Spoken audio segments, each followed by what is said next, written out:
promised. Traveler and Paimon. I'm so glad that you two came back to celebrate Lesser Lord Kusanali's birthday. Indeed. The festival's tomorrow. We've been preparing for so long that I can't help but feel a little nervous. There's no need to be nervous. Paimon's sure that Lesser Lord Kusanali will feel everyone's gratitude. Thanks, Paimon. I hope that everyone who comes to the festival will also have a good time. Speaking of which, did you manage to make your way to Port Ormos? Discover anything over there? Of course we went. A lot of things happened there. I see. Sounds like you two had another exciting adventure. If there is another chance, I would love to join.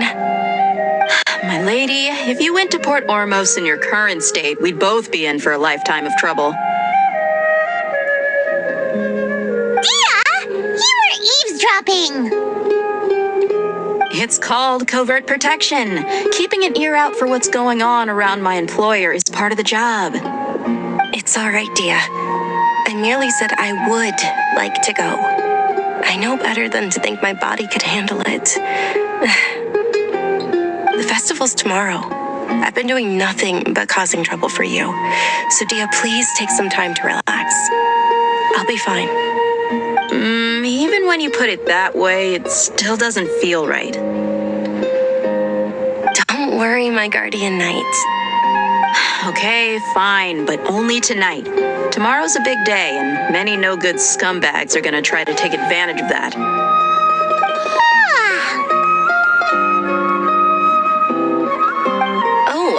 You two must be exhausted from your long journey back to the city. My apologies for not realizing this sooner. I've already prepared a room for you to rest. Please follow me. Whoa, you're so thoughtful. Paimon's so ready. I've got great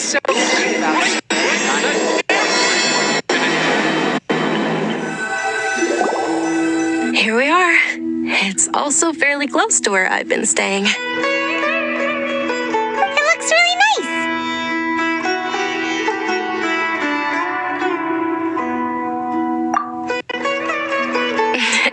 Not at all.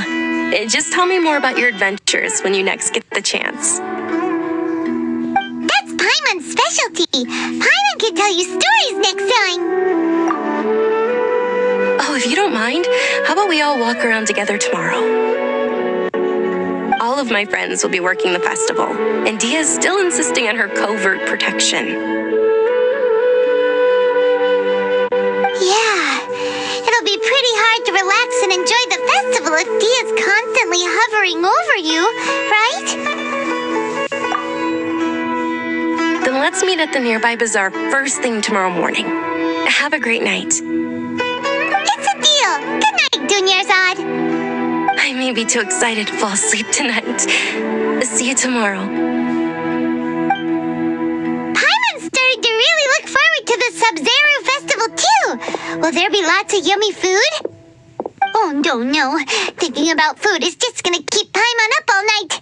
The earlier we sleep, the better. Let's go inside, traveler.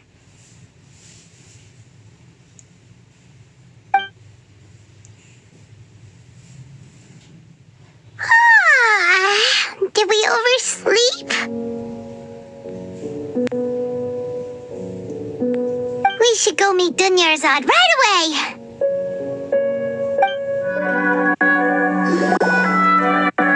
Traveler, Paimon, I've been waiting for you two. Good morning, Dunyarzad. We must have overslept a little bit. Not at all. I arrived early.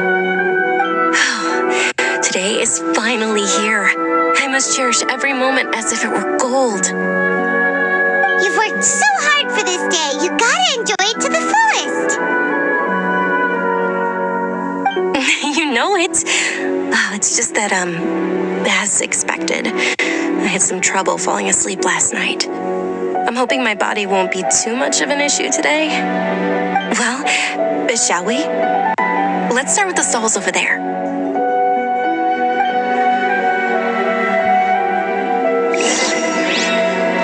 Many vendors came out of the blue to support the event, and they insisted on covering costs themselves.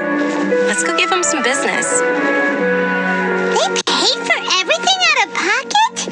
Oh, sounds like they're not in this just for the Mora. They all said that contributing to a lively festival atmosphere is more important than money, especially since we don't often get to celebrate Lesser Lord Kusanali's birthday. Ooh, they're selling food over that way. Let's go take a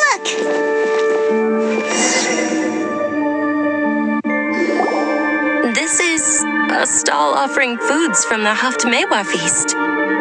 Oh, you could tell straight away. I thought most people nowadays wouldn't know. Mushrooms, flowers, and all kind of fruit? It's all vegetarian stuff. Oh, Paimon's a little disappointed. So, what's the Haftmewa feast you mentioned just now? It's another Sub-Zero's festival tradition. People used to set their tables with 7 different foods. Generally speaking, the most common selections are foods like Rukashava mushrooms, lunar lotuses, Sumera roses, sunsetias, capulatas, hara fruits, and zaytun peaches. So, the Sub-Zero festival is a vegetarian holiday? You don't have to be a vegetarian to enjoy the spread. We just use the 7 foods to symbolize the 7 virtues of the Dendro Archon.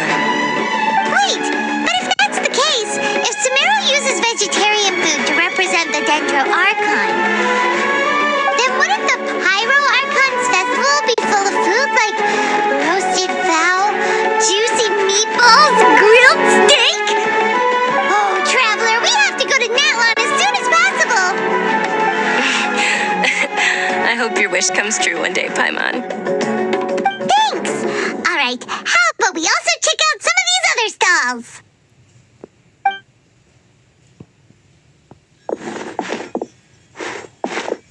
Dear customers, would you like to try your hand at alchemical divination? What's alchemical divination? Those two things sound like they'd be fun to try together. Right? I thought the same when I first heard about it.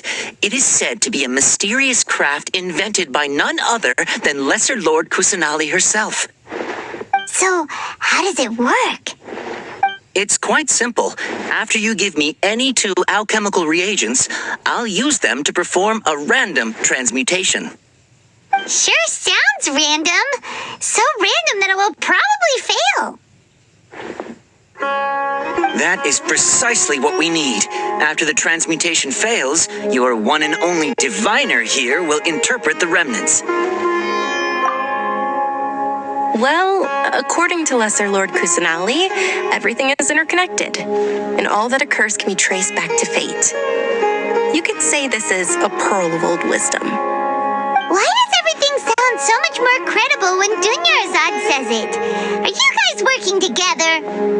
So that's the true wisdom behind it. This young lady sure knows her stuff. So, how about it? Want to give it a try? Okay, one moment. It's the moon. Paimon wants to take a look too. Is it?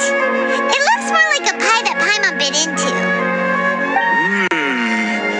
Generally speaking, the moon signifies... it means... wait a moment.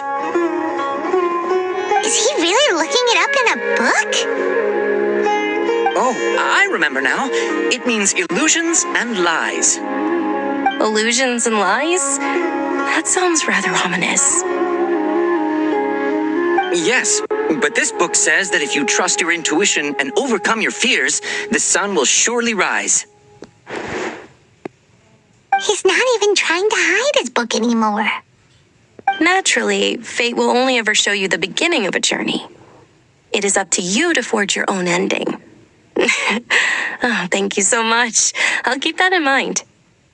Oh, it's nothing. I'm just learning as I go. Guess that was still pretty very interesting. Okay, on to the next stall.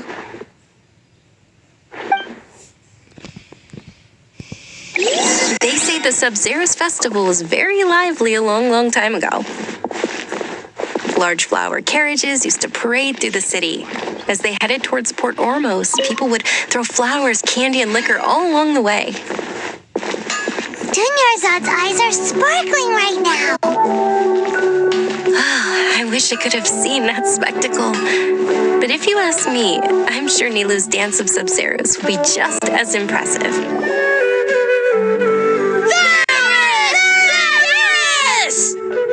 Attention! Soldiers, fall into formation if you want any Yalda candies.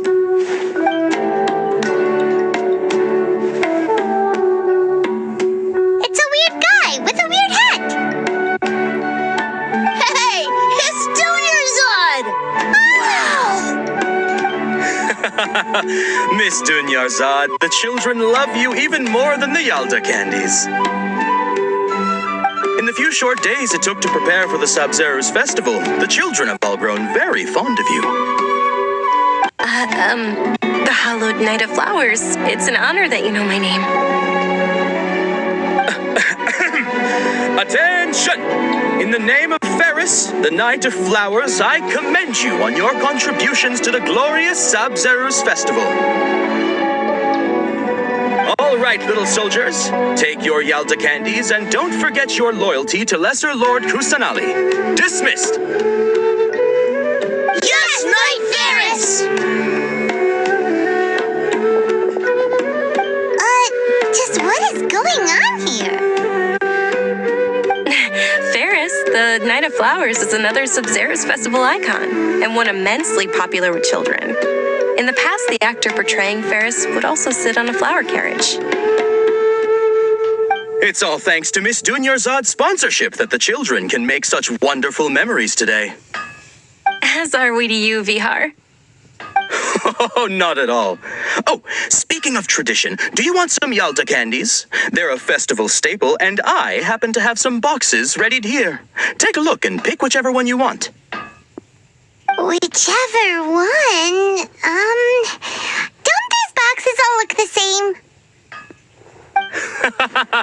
That is the fun part. Each box contains a random flavor. It's up to the luck of the draw. Flavors include lavender melon, hara fruit, sunsetia. Ooh, those all sound pretty good.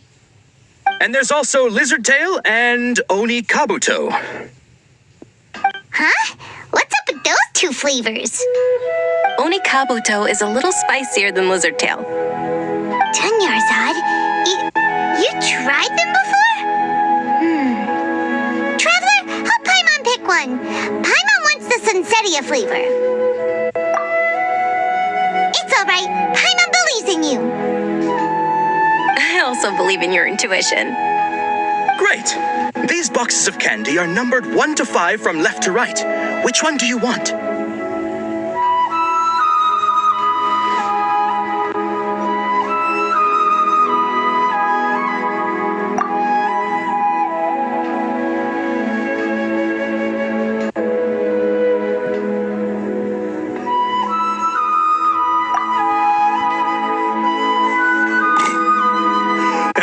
Excellent work. That is indeed Sunsetia. Paimon bet you survived so many epic battles because you had incredible luck, and Paimon was right. Attention! Here's your Sunsetia flavored candy. Thanks a lot, Knight of Candies. It's Knight of Flowers, not Knight of Candies. Paimon really wilted the carriageless Knight of Flowers. They all basically sound the same. We got our candy, so let's keep going. Oh, actually, I just remembered that I left something behind. Since you're here, can you come with me to get it? Dunyarzad, you probably forgot because you're so excited about the Sub-Zero's festival. How embarrassing. We're too late. Who knew the little lady was such an early riser? I know, right? Hey, wait a minute. Boss, isn't that her? That most certainly is. We're in luck. She's walking right into our clutches. Those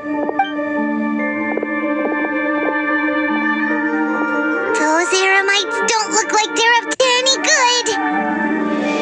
Who are you? I don't believe the Homayanis hired you. That's right. We haven't received any of their mora, but I wonder how much the Homayanis would shell out to get you back. They're a gang of kidnappers! Traveler, hurry and protect Dunyarzad! Hey, did you scumbags even consider that the Homayanis might have hired a merc that outclasses you?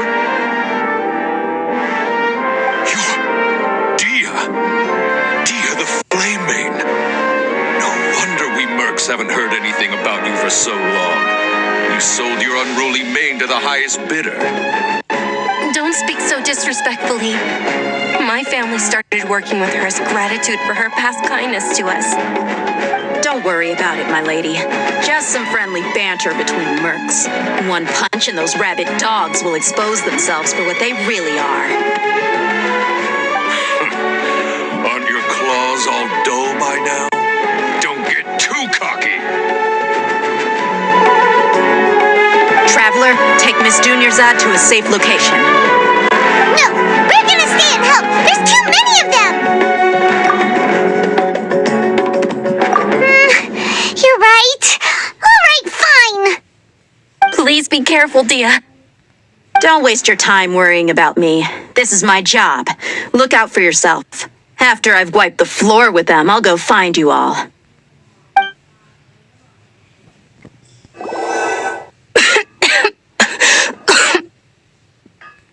Dunyarzad, are you okay? You look a little pale. Are you in shock? I'm fine. My body always reacts like this whenever I exert myself too much. You sure you're okay? I'll be fine after some rest. I'm more worried about Dia.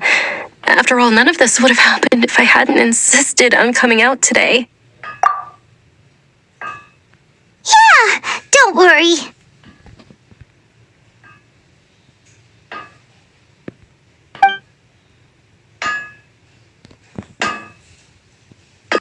My lady, Traveler, found ya. Dia! You took care of them so fast! Any more of them? Or rather, did anyone follow you? Dia, your arm! Oh, this? I'm fine. It's just a scratch. Normally, they wouldn't have been able to land a hit on me at all, but I'm still getting used to this new greatsword. Please, let me take a closer look. Come on, it's nothing. Us mercs aren't as fragile as you think. Hold on, you said something about a new greatsword. What happened to the one you were using before? About that. Well, I sold it, because I was low on mora. Stuff like this happens every now and then. It can't be. The anonymous donation that was used for the venue's final round of preparations?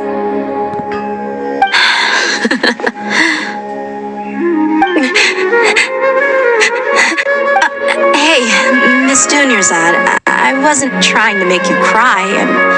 I'm not gonna lose my commission because I made my employer cry, am I? Okay, making your employer cry won't affect your commission, but selling your weapon without permission and getting hurt? I'll have to reevaluate your performance. You're so unreasonable, my lady. Thank you very much, Dia. Don't be like that. I get embarrassed really easily.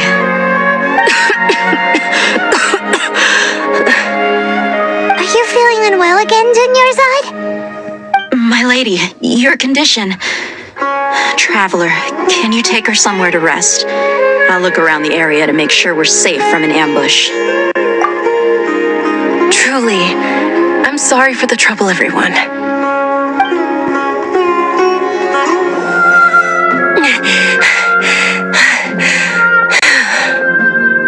Are you feeling better, Dunyarzad?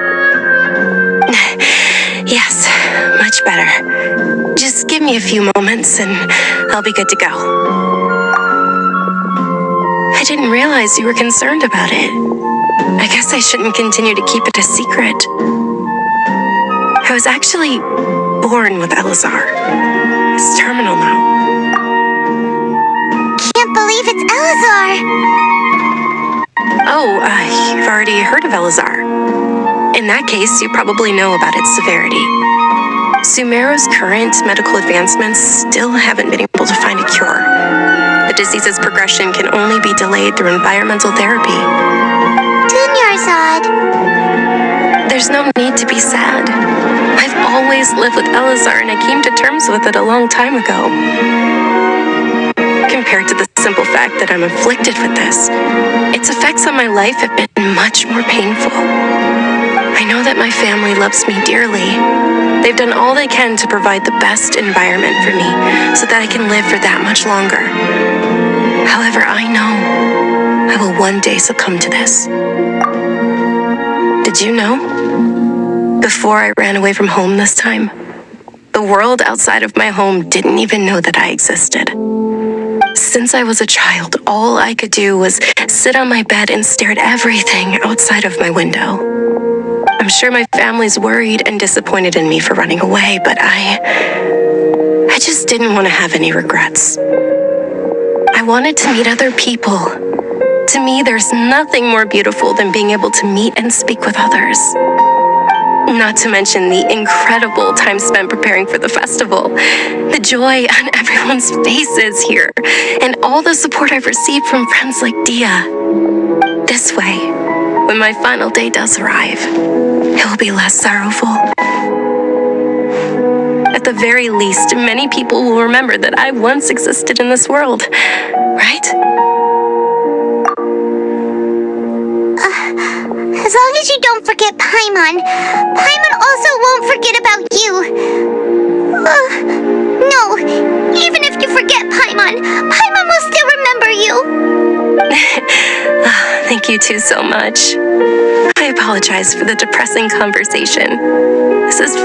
This is out of character for me. To be honest, Lesser Lord Kusanali gave me the courage to do all of this. If it weren't for her encouragement, I wouldn't have taken that first step.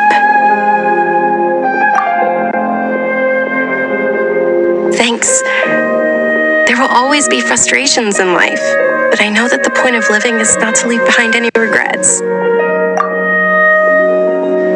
Oh, right! Isn't it almost time? Huh? Almost time for what? Isn't the Dance of Sub-Zeros about to begin? It's the part of the festival that I've been looking forward to the most. Nilu will recreate that legendary scene with her most splendid dancing. And the Sub-Zeros festival will conclude amid everyone's applause and blessings. And with that, my wish will also... Then what are we waiting for? Let's go to the stage! Yeah, we should still make it in time.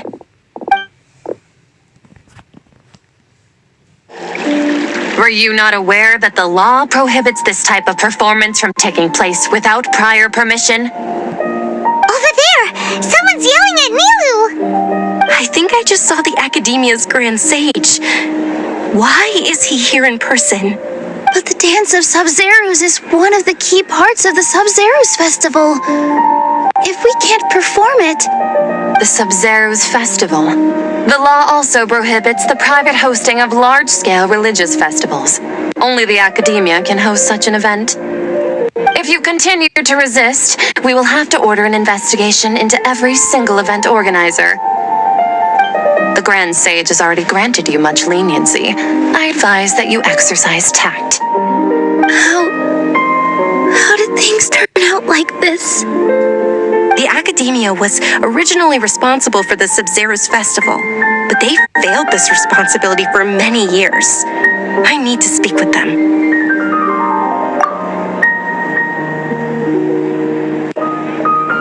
This is a hard pill to swallow, but you're right. Things would only get worse. Art, dance.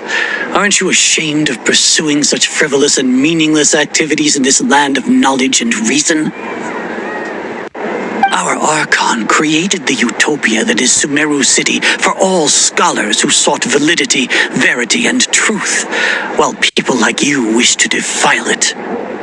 No. I believe that our Archon never rejected the arts. Even the goddess of flowers dedicated a dance to her.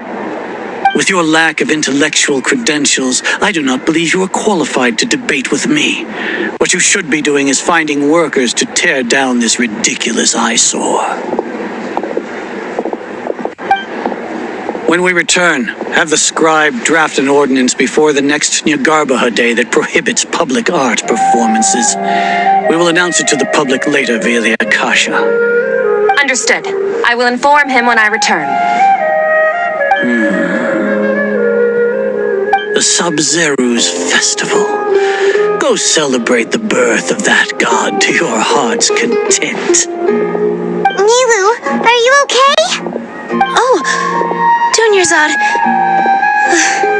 You all saw that just now? The Grand Sage ordered us to stop the performance. Yeah. Let's go somewhere the Academia can't find us and perform there.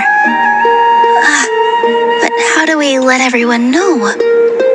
And what about the atmosphere on the stage? Or we could get people to block them off so they can't interrupt the performance. No. They just threatened to investigate the organizers. If we were caught... Nilu, it's all right. Don't worry about it. But you've been looking forward to the dance of Sub-Zero so much. And I know how important this festival is to you. I don't want you to have any regrets. It's okay. Seeing you care this much about my feelings is more than enough. It would be too risky to continue the Sub-Zero's festival at this point. I don't want to get everyone in trouble. If you say so. But you can sneak out for the next Sub-Zero's festival, right? We'll make sure the next one is a smashing success. The next one. Yes. Okay. It's a promise. It will be a smashing success.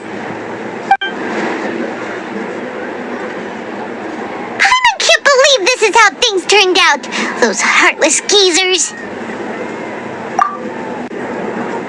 It really is okay. There's nothing we can do about it. Still, I'd be lying if I said I had no regrets. I would have loved to see Nilu's dance.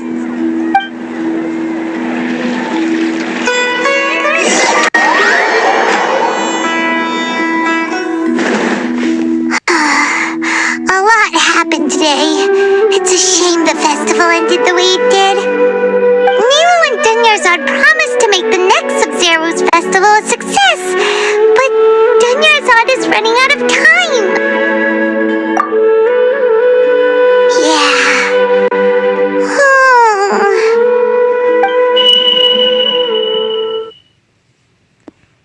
All connections have been secured to construct the most stable framework possible.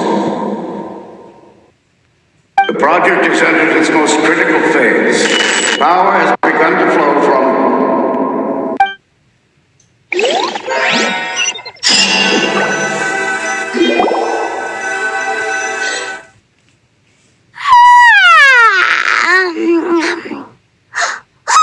We're gonna be late! It's all because you wouldn't get out of bed!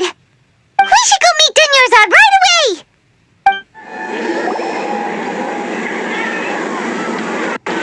Good morning, Dunyarzad. Sorry we're late. Not at all. I arrived early. You seem kinda tired. Did you not get enough sleep? I'm doing well. There's no need to worry. Shall we go? Let's start with the stalls over there. Sure! Traveler? Why are you just standing there? Let's get going! Ooh, they're selling food over that way! Let's go take a look! This is a stall offering foods from the Haftmewa feast. You are quite well informed, miss. I thought most people nowadays would know. They're all plants! Oh, Paimon's a little disappointed. Actually, what is the Haft-Mewa feast you mentioned just now? It's one of the Sub-Zero's festival's traditions. People used to set their tables with 7 different foods to symbolize the 7 virtues of the Dendro Archon. Appear to be in the form of the moon. Really? Paimon thought it looked like some kind of food. The moon signifies...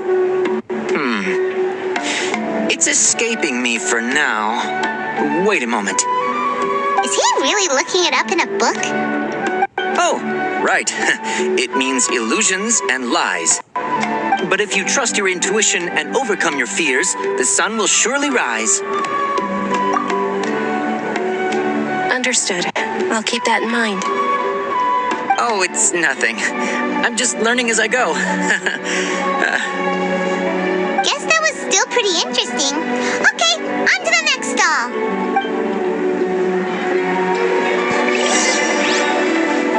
So, where to next? All right, soldiers. Now that you have your Yalda candies, don't forget your loyalty to Lesser Lord Kusanali. Dismissed. Yes, Knight Varus! What's going on? Is this a play? Ferris, the Knight of Flowers, is another Sub-Zero's festival icon and one immensely popular with children. It's all thanks to Miss Dunyarzad's sponsorship that the children can meet the Knight of Flowers. Oh, do you want some Yalda candies? I happen to have some boxes ready here. Take a look and pick whichever one you want. What's to pick? Don't these boxes all look the same? It's not that simple. Each box contains a random flavor. It's up to the luck of the draw. Flavors include lavender melon, hara fruit, sunsetia. Ooh, how interesting. And there's also lizard tail and oni kabuto. Ugh, why do those flavors even exist? Traveler, help Paimon pick one. Paimon wants to eat the sunsetia flavor. Great! These boxes of candy are numbered 1 to 5 from left to right. Which one do you want?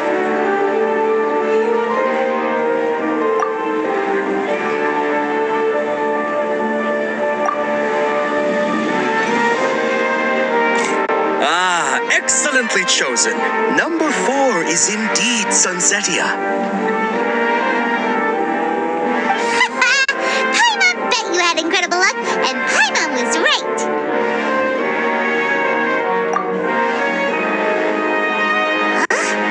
Are you saying that you instinctively chose the right box? But now that you mention it, Paimon also had the feeling you'd choose the right one. Is that kinda like what you felt? Maybe we didn't sleep very well last night. Or maybe we slept too much.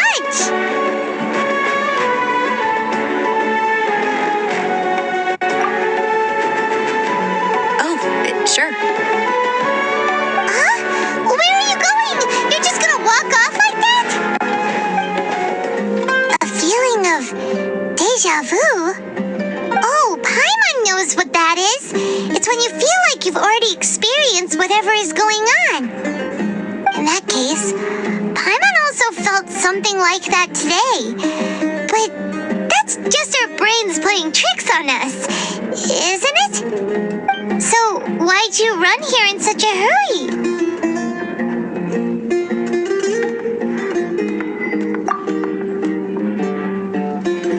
So that's it. You're intentionally doing things you usually wouldn't and seeing if you still get that same feeling of deja vu. Welcome, you two. Are you here for lunch? What would you like to eat? Got it. You don't look like you're from these parts, but I gotta say, you've got good taste. I'll give this order to the kitchen. Coconut charcoal cake? Isn't it that burned thing that didn't look tasty at all? Oh, Paimon understands what you're trying to do now. You'd never normally order something like this.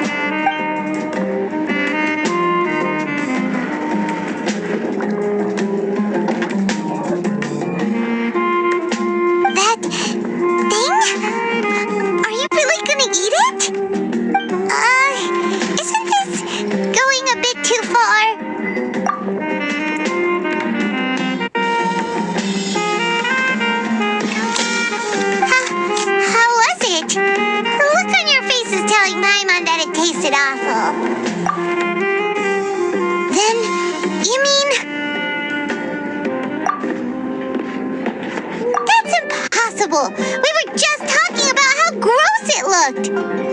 So, would this be a case of taste bud deja vu? Paimon also gets the impression that we've been here many times, even though we aren't regulars. How about we go out again and try something else?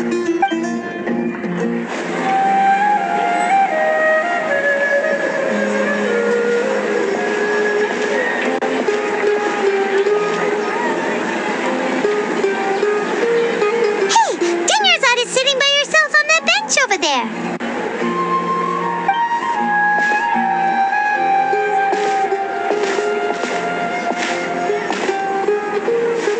What a coincidence, Dinyarzad. We meet again. Why are you sitting here all by yourself? Oh, I ran into some kidnappers just now, but thankfully Dia came to my rescue. I started to feel unwell after that, so I sat down here. Kidnappers? Oh my goodness, are you hurt? I'm okay. Dia's arm got scratched, but it isn't serious. Whew, that's a big relief. But, Dinyarzad, you seem a little down today. It's the Sub-Zero's festival, and you've been looking forward to it so much. Not at all. I've always been like this. Excessive physical exertion or strong emotions tend to aggravate my illness. Besides, no matter how amazing today may be, it is but a single day.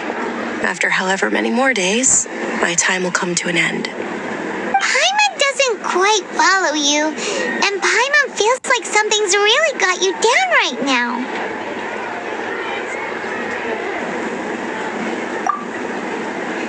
It really is fine. I don't mind.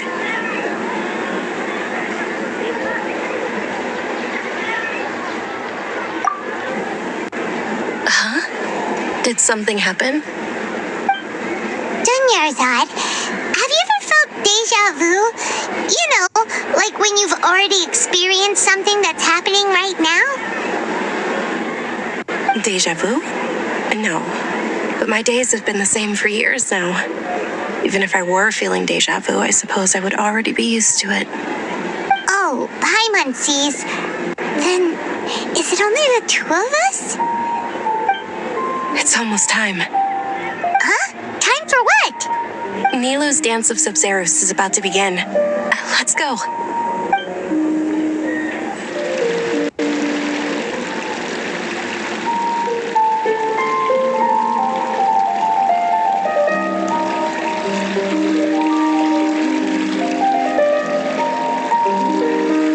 With your lack of intellectual credentials, I do not believe you are qualified to debate with me.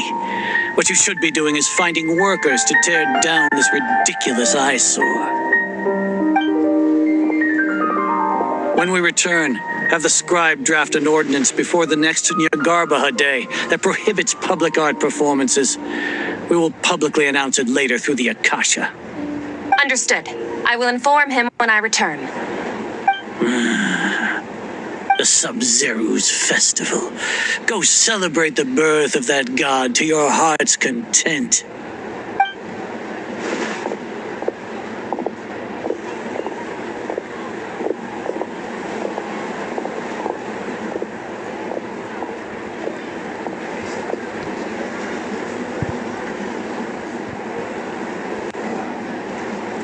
Nilou, are you okay? Oh, Dinyarzad. The Grand Sage ordered us to stop the performance. It's okay. There's nothing we can do about it. But you've been really looking forward to this. I don't want you to have any regrets. It truly is unfortunate, but I don't want to cause trouble for anyone. Didn't the Grand Sage say that he might investigate the organizers? True, but... well, okay. I'll just have to try again next year. The next festival. I probably won't be around by then. Wait, what did you just say? No, nothing. I'll be heading back to rest. Thank you for your help, everyone. Paimon can't believe what those heartless geezers did!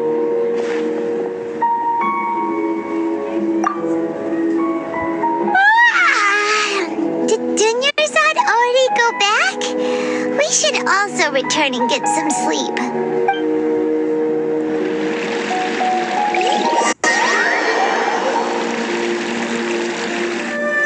So, in the end, you still couldn't figure out what that deja vu feeling was all about?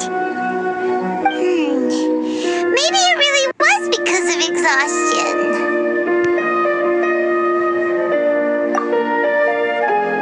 Same here. That's why Paimon stopped thinking about it halfway through the day. Then, how about we settle in and get a good night's sleep? For now, we can chalk things up to exhaustion. We can do more thinking tomorrow. Observing a modest drop in the output of jnana energy, but values still remain within normal parameters. Continue to monitor the variances in the data and find the cause as soon as possible.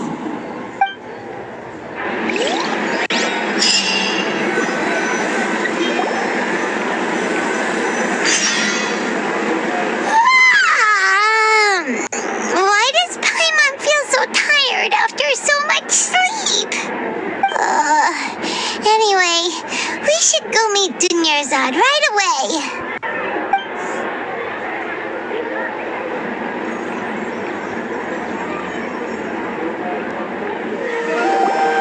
Good morning, Dunyarzad. Sorry to keep you waiting. Not at all. I arrived early. Huh? Paimon thinks you sound kinda tired. Did you not get enough sleep? I'm doing well. There's no need to worry. Shall we go? Let's start with the stalls over there. Great idea! Let's get going! Traveler?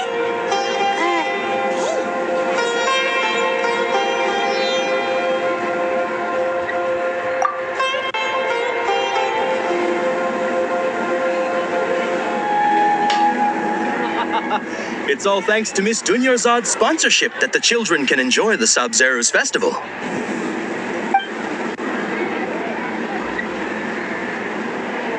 Oh, are you interested in Yalda candies? I have some boxes of candy here. Pick whichever one you want. Not much of a choice. All these boxes look the same. It's not that simple. Each box contains a random flavor. It's up to the luck of the draw. Flavors include lavender melon, hara fruit, sunsetia. They all sound pretty tasty. And there's also lizard tail and oni kabuto. Huh? What were those last two? She'll help me choose. Paimon wants to eat the sunsetia flavor. No problem. These boxes of candy are numbered 1 to 5 from left to right. Which one do you want? Oh, I like your confidence. No hesitation at all. Oh, congratulations! Number 4 is indeed sunsetia.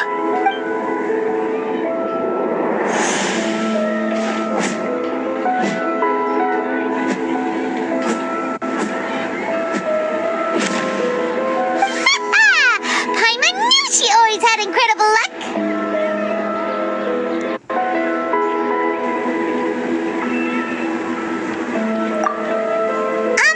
Paimon's not really interested in the other flavors. Wait. How did you know? Don't tell me that you already knew which flavor was in each box. What? She was right about all of them? That couldn't have been luck. How is this possible? I packed all those boxes this morning and they've been sealed ever since. You couldn't have known beforehand. Mind reading? X-ray vision? Or some kind of magic trick? This is way too freaky. Tell us what's going on. Since when did you get superpowers? Traveler?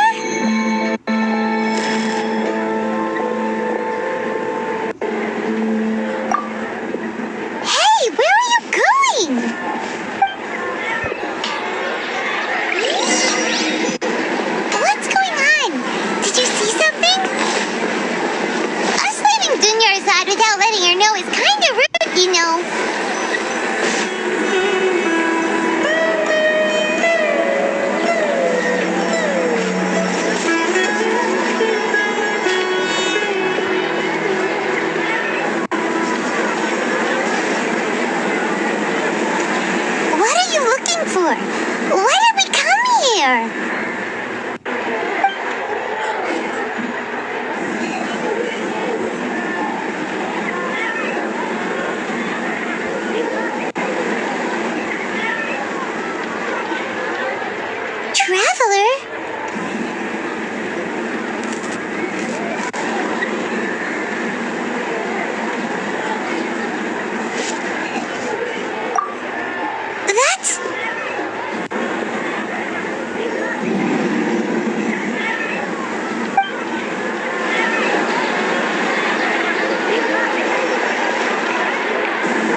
You know that this isn't your first Sub-Zero's festival, don't you?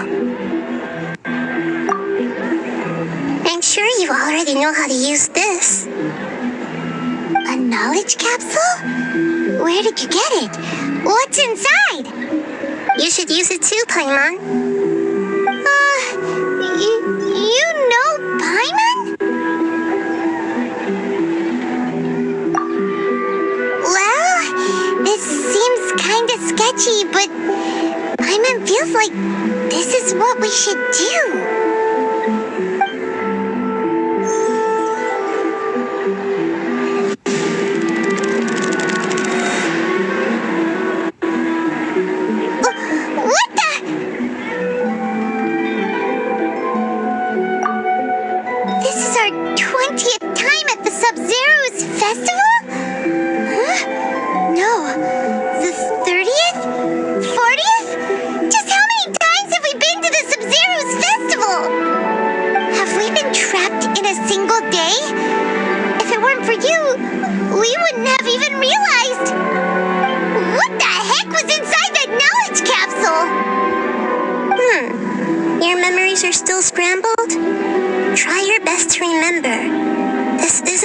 Time we've met, and I answered that question a long time ago.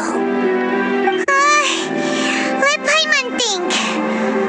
Oh, it's coming back. Meeting you was the real catalyst for restoring our memories, and the knowledge capsule was just your means of showing our minds the way.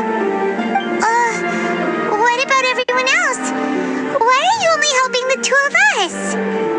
Your sense of deja vu is stronger than everyone else's, yes? As for an explanation, you two received the blessing of Dendro, and you also have special, sensitive constitutions. It was as if a single sheet of paper was separating those memories from your consciousness. A familiar question. I think this is the 7th time you asked that. As you can see, she isn't doing well. You probably sensed it too.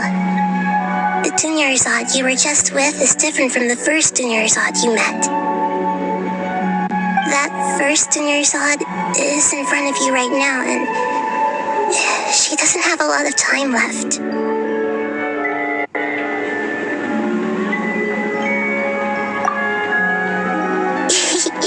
Looks like you're almost done sorting out your brain. Oh yeah, I'm Nahida.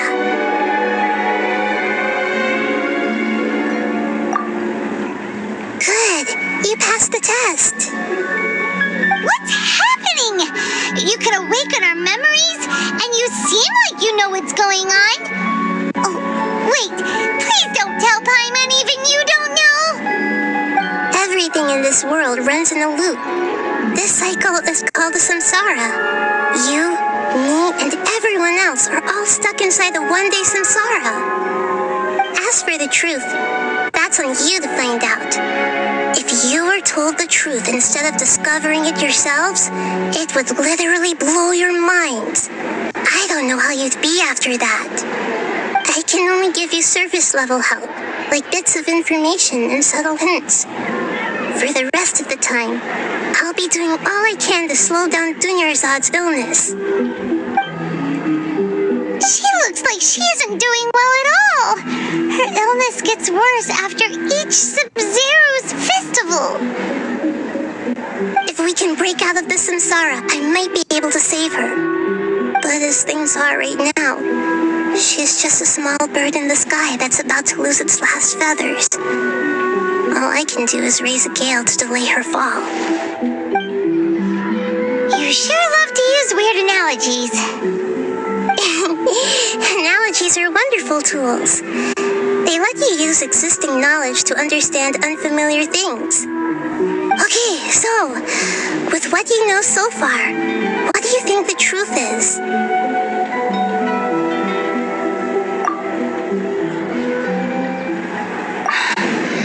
That should be it. The flow of time is endlessly cycling within one single day.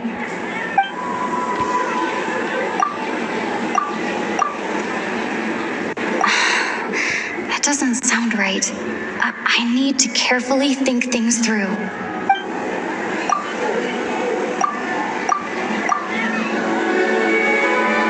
A time loop. You've given similarly wrong answers in the past. A pity. Still the wrong answer? Paimon thought that made a lot of sense. It feels like time's just repeating itself. A simple time loop can't explain some of the phenomena. You two are still missing a lot of information. Unfortunately, I can't give you any more hints.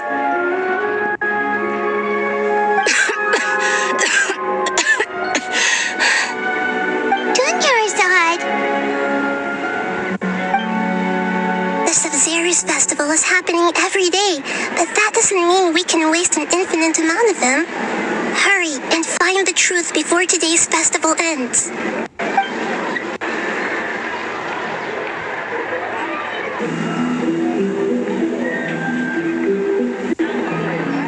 Let's think about our current situation. To save Dunyarzad, we have to escape the samsara of the Sub-Zero's festival. And to do that, we need to figure out what's happening. The truth. Nahida rejected the idea of a time loop, so we must have missed something, right? Paimon's memories say that we've already done this many times, but let's go talk to people again. It's more productive than sitting here and scratching our heads.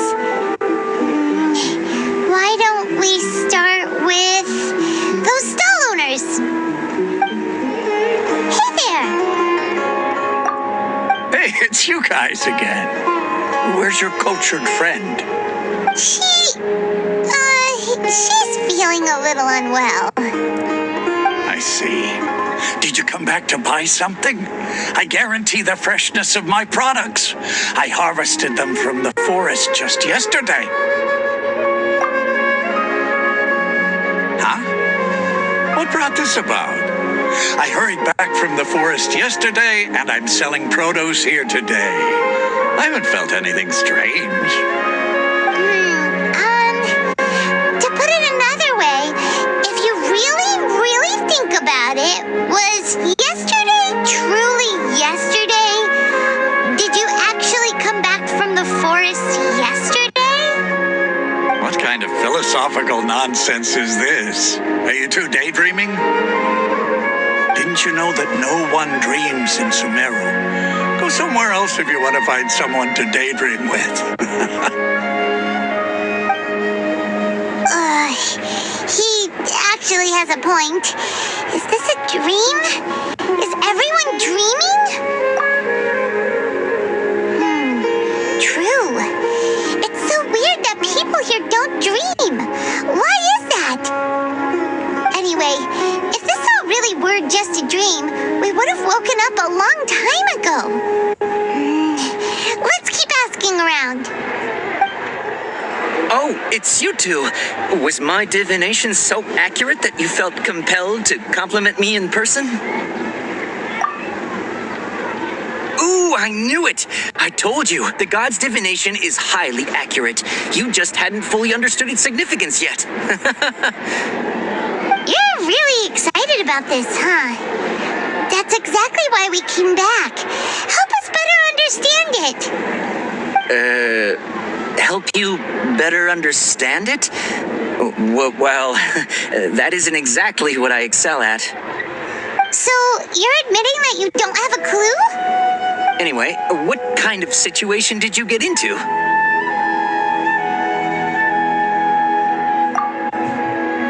Huh? Hold on a second. I thought you guys just lost your wallet or fell for a scam. What you just said, are you serious?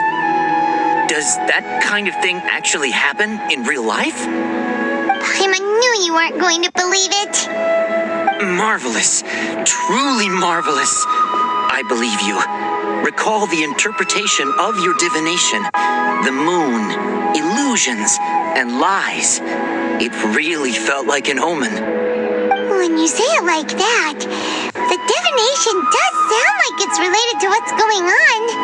Can you read any more into it? I believe that the Archon's revelations are never more than vague hints.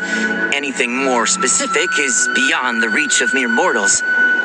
The book only says, if you trust your instincts and overcome your fears, the sun will surely rise. So that's how it is. Looks like fortune-telling is just fortune-telling. It's no good for practical problems. We haven't made any progress. Who else can we talk to? Paimon remembers that we tried talking to her a couple of times, but she always thinks we're playing pranks on her. You think she'll brush us off again? Yeah, if we tap into Dia's strong sense of responsibility as a mercenary, then she'll definitely take us seriously. At this time of day, Dia's probably just finished beating up those kidnappers. Let's go find her. I'm fine, my lady. It's just a scratch. Perfect timing. Both of you are here. Paimon, Traveler, you came at just the right time. Listen, there was a dangerous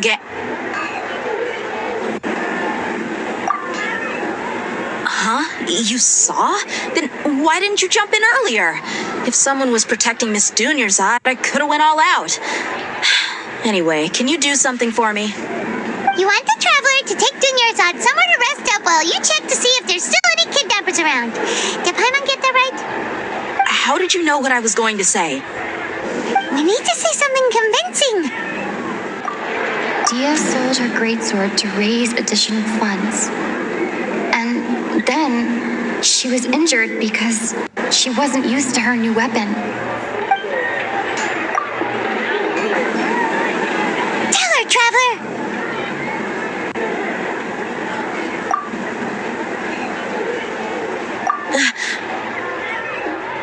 I didn't tell anyone about that, including Miss Dunyarzad. You couldn't have known. And just now, you literally took the words right out of my mouth. What's going on? All right, so this is the situation.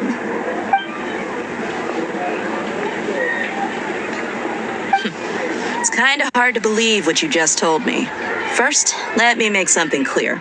Most of us desert dwellers might not be the scholarly type, but we do have basic common sense. She's quieter than usual, uninterested in anything, and really gloomy. Yeah, she isn't the same as before, but her parents said that this is how she was like at first. Huh? At first? I don't quite understand what you're all talking about. I'll go rest on the bench over there. My lady, are you angry?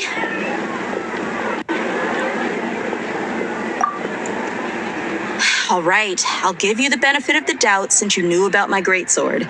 Let's make this a quick trip. Miss Dunyarzad isn't completely safe here.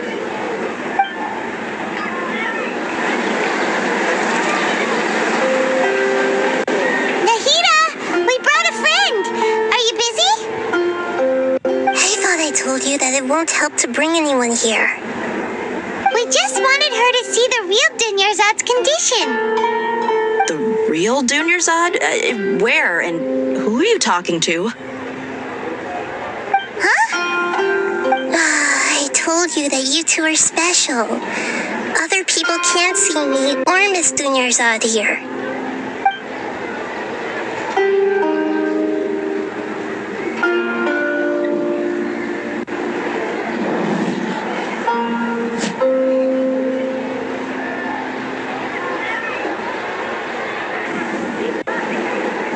Hold on. Over there. Is that? Wow. How perceptive. Does she have invisible antennae? Miss Dunyarzad, she's lying down here, isn't she? How's she doing? Her condition's really bad, and she's basically in a coma. How did you know she was here? I can sense her aura. There are also lingering feelings of something like regret or disappointment. What happened? Do you believe notice now? The Sub-Zero's festival has been repeating itself. So, you think the sages are behind this? Yeah, they've always been against us. Wouldn't surprise me if they're using the Akasha to intentionally repeat the Sub-Zero's festival as a sick joke. You have a point. Aside from the Dendro Archon, the Academia's sages are the only ones in Sumeru who could pull off something like this. Maybe there's more to the Akasha than we know. Right!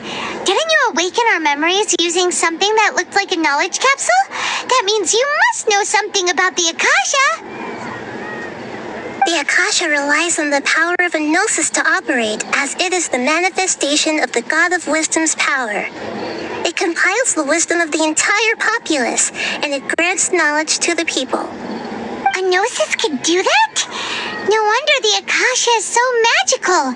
It's being powered by the gnosis of Sumeru's Archon. So, this Nahida you mentioned, what did she say?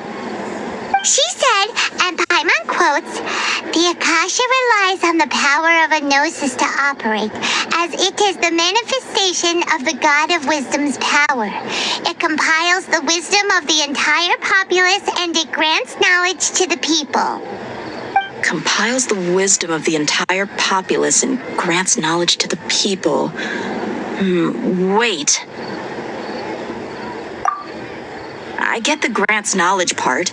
That's what people have always used the Akasha for. But compiling the entire populace's wisdom? How does that work?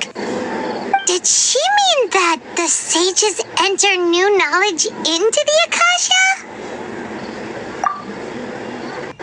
Oh yeah, that sounds about right. What do you think? My mind feels exhausted, even though I haven't done too much thinking. What is going on? You mean the Akasha is causing our mental fatigue? Now that I think about it, my head's been feeling unusually heavy. When the desert dwellers set off on their quest for knowledge, a sage once said, knowledge always comes at a price. Compiling the entire country's knowledge. You think the Akasha pulled a 180 and is extracting information from us? Who knows? The Akasha can put knowledge into our heads, so who's to say that it can't also poke around in there? We don't know any specifics. What's the point of doing something like that? Just think about it. If you could combine the knowledge of every single person in Sumeru, then you can basically turn Sumeru City into a single massive brain. This hive mind could make breakthroughs in problems that even the smartest geniuses can't crack. An excellent deduction. And the analogy comparing Sumeru City to a massive brain? I love it. In that case, we should take off our Akasha terminals right away. Maybe that'll solve this problem. Yeah, I was only wearing this for show in the first place. Didn't expect the sages to cook up such a conspiracy. Mark my words, when this is over, I'm getting evidence and exposing this whole thing to the public.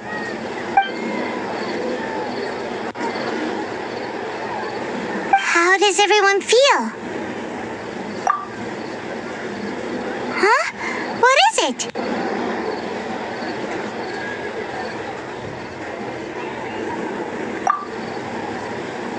Oh, that! Paimon knows what you're talking about. It's a single soft beep that sounds like it's coming from the Akasha terminal. The sound of a beep. Could it be a prompt tone for when the Akasha is operating?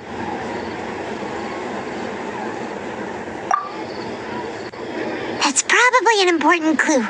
We weren't using our terminals, but we heard a beep anyway.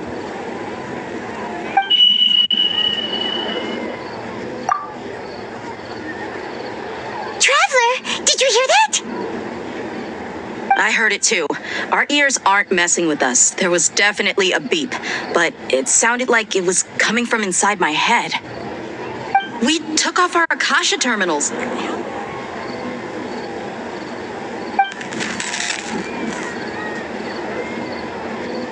Phase runtime has exceeded its expected length. At this rate, there may be casualties. But we cannot lose all of our progress.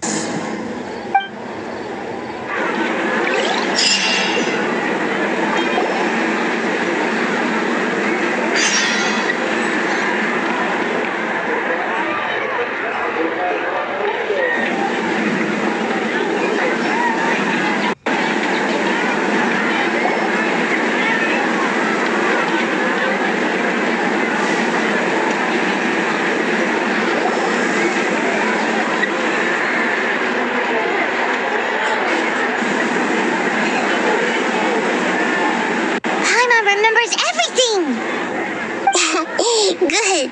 You adapted quickly this time. We definitely took off our Akasha terminals last night, but we still heard that beep. Why is that?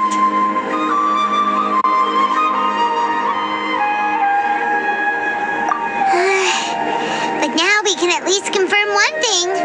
The Akasha definitely has something to do with whatever's trapping us in this cycle. Oh, Paimon doesn't get it. Why would the Akasha go this far if all it wants is everybody's wisdom? It's extremely difficult for lab rats in an experiment to understand why they're being treated the way they are. If we're lab rats, then what are you? Nahida, you've never told us anything about yourself. I guess I'm the moon. The moon? Wasn't that the result of our divination? Anyway, knowing who I am won't help you get closer to the truth, so you should focus on other things.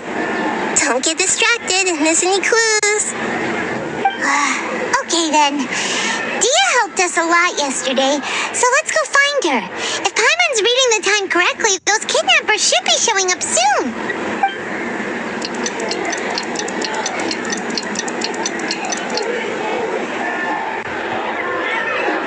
There you are. I've already taken care of those kidnappers. My lady, did you get hurt? Dia? What's wrong? Why are you both gawking at me like that? You didn't get hurt this time.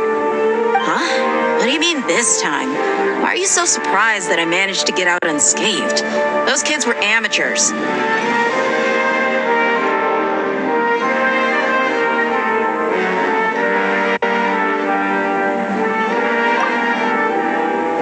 Shh! How did you know about my greatsword? I haven't told anyone about it. Please, don't tell Miss Dunyarzad. So Dia's lost her memories after all. Anything strange? You already know that I got a new greatsword. If I had to say something, it's weird how such a new weapon could feel so familiar. It's as if I've already used it to fight a countless number of battles. You're saying that although you don't remember using it, your body feels like it does? That's right. Both mercenaries and warriors heavily rely on muscle memory. Only knowing the theory of battle won't get you anywhere. Traveler, what do you think?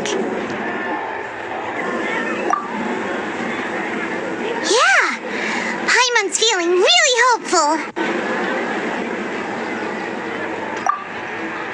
Oh, you're right!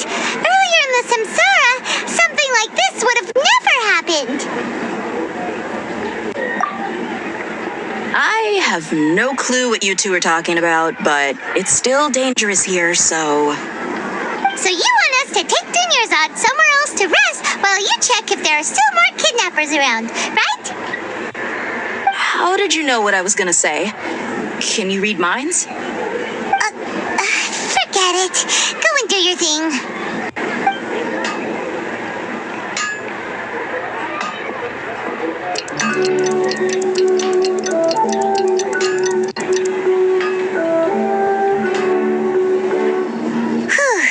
It's finally nighttime. Aside from Dia not getting injured, everything seems to have stayed the same. Listen, Nahida, we found out that Dia got out just fine today, even though she got injured every other time she fought the kidnappers. Do you think the Samsara has been broken? Have we saved Dunyarzad? Really? Good job on all that progress. Get some good sleep tonight. Hey, what kind of an answer is that? Tomorrow will come. Everyone assumes this is common knowledge, but the only way you can know that for sure is if you experience tomorrow. How many todays has it been? Is it possible that today will be followed by yesterday? Does tomorrow truly exist as anything beyond a made-up concept? It's even possible that this entire world is a lie, and the history of the whole world has just been one endless Sub-Zero's festival. Okay, no more! Paimon's brain is already shut down. That's why it makes no sense to waste your energy thinking about things you will learn tomorrow. Get some good rest. You know, use the bathroom and flush your anxiety dookie away. Hold on, what did you just say? Did Paimon hear you correctly? Huh? People always say they feel a sense of relief after they take a duk-duk. That's why I suggested you could try that. Is that so strange? It's so strange and so against common sense that Paimon's at a loss for words. You were sounding kind of smart just a minute ago. Yeah, even though it's happy and lively at the Sub-Zero's festival every day, it feels like it's been a long time since we've really gotten to relax. Let's go back to our room. Continue the harvest. Compared to what we stand to achieve, these sacrifices are trivial.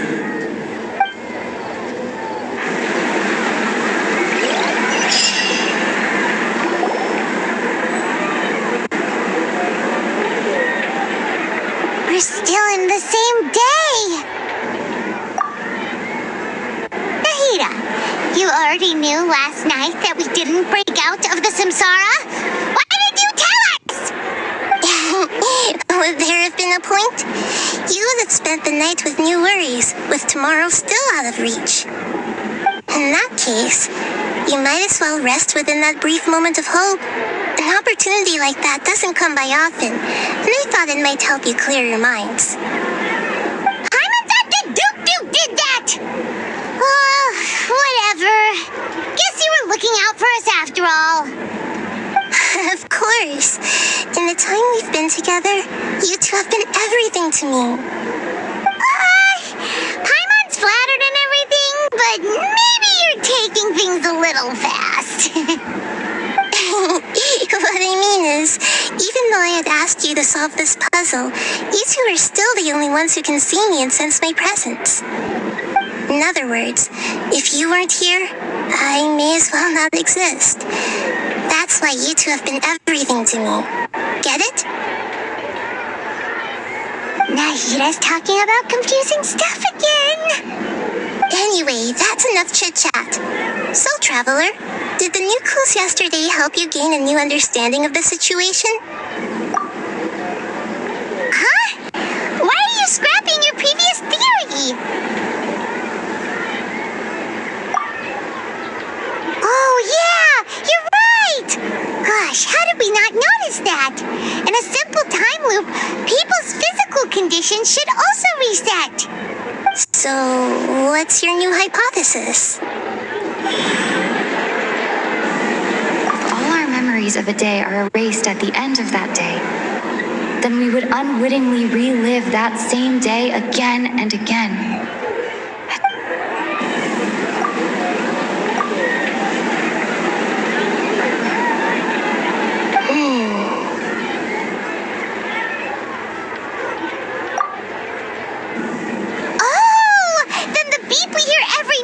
Just be indicating the deletion of our memories. That's why when we wake up, everyone thinks the Sub-Zero's festival hasn't happened yet. It's already the next day, but everyone still thinks it's the day before. But muscle memory can't be erased. That's why Dia has been getting better at using her greatsword. Now everything makes sense. A brilliant deduction. Nahida, tell us if we're right or wrong. To put it simply, it's as if you've mistaken a pyro crystal fly for a firefly in the night. You lost sight of its true nature because you focused too much on your perception that it glows. That isn't simple at all! Why don't you go talk to Miss Dia again? You might learn something new.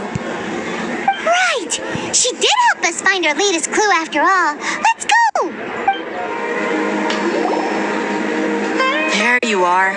Really took me a while to find you. As expected, Dia also didn't get hurt today. Get hurt? Why would I? Don't underestimate me. Well, you're still getting used to your new greatsword.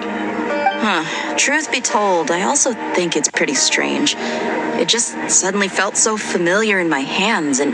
wait a second! How did you know I got a new greatsword to begin with? I didn't tell anyone about it. Traveler, could you explain the situation to her today? Paimon's gotten a little sick of doing it. Oh, that works!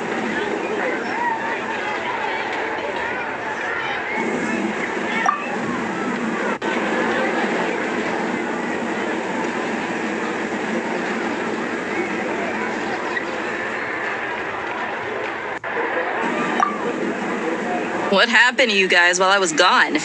Did you get brainwashed by some cult? Don't think too hard about it. Just take what we're saying at face value. All right then, let me get this straight. You're telling me that my body's already gotten used to this greatsword, but my brain just doesn't remember it? Yes, your memory's being erased every day. Then I'd have to disagree. That's impossible. Oh? Why do you think that? If we've actually been reliving the Sub-Zeru's festival day after day, then what happened to the things we used, the money we spent, the food we ate? Common sense says my wallet should have emptied itself a long time ago. There's no way I wouldn't have noticed that.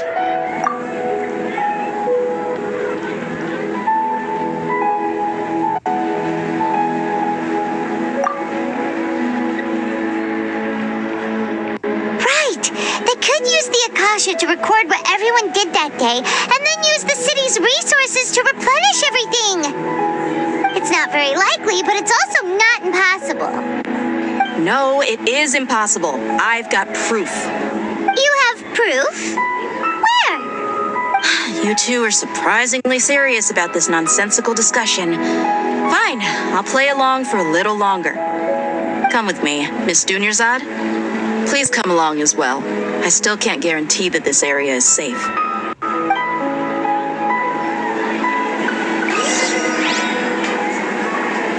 Paimon can't believe it's Dia who wants to show us something this time. 2 days ago, we were the ones taking her to see Dunyarzad. This is it. Huh? This is a wooden training dummy. What about it? See those marks on the dummy? Those are the result of several days' worth of practice. Let's say the sages didn't replace it every day. Shouldn't it be hacked to pieces by now? That's true, but what if they did? Then the sages would have had to reproduce every mark I left during previous training sessions. I'm a professional fighter. My martial school has always emphasized the importance of refined control. The force, angle, and entry point of each strike is calculated and deliberate. That's why I remember every mark on the dummy, as well as my state of mind as I made each strike. It's just as they say, each swordsman has their own unique style, and even the same swordsman can't make the same cut twice. It would be impossible to copy these marks. Is it really impossible? What if they used some fancy machine to carve every single mark? People often say that a camera's photo can never replace an artist's painting because the former has no spirit to it. The same thing applies here. At a mere glance, I can differentiate carved marks from the results of combat training. Whew, hope that cleared things up for you. Hey, is this that new brain exercise game that's been super popular with the scholars lately? It's surprisingly fun. Anyway, it's getting late.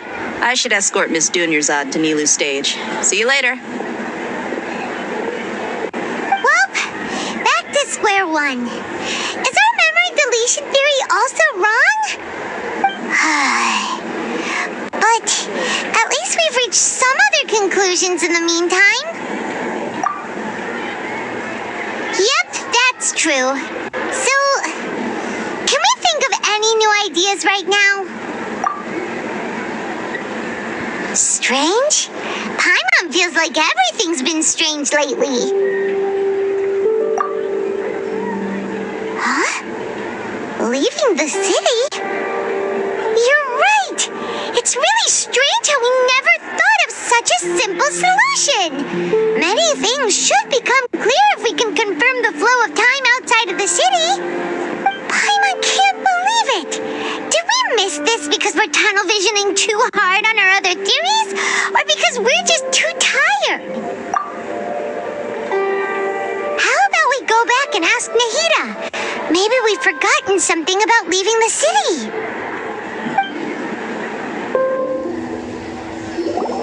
Nahida, we're back! You're back early today. Did you find something new? Sort of.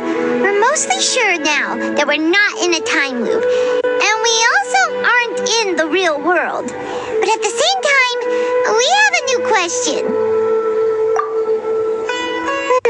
Leaving the city. As far as I remember, you've mentioned your plans to do that twice before. We did? But we don't remember anything. What happened after we talked about those plans? What did we say when we got back? Let me think. I don't think you ever actually told me what the outcome was. Oh, it's probably more accurate to say that both times you never came back the whole night. But you two sometimes stay out the entire night anyway, so at the time, I didn't think too much about it. It is true that sometimes we lose track of time during our investigations. Before we know it, it'll already be the next day. But still, neither of us remember anything about leaving town. Really? That's kind of strange. In theory, I should have already awakened all your memories. Yep, something here is definitely fishy. Let's get to the bottom of this tomorrow.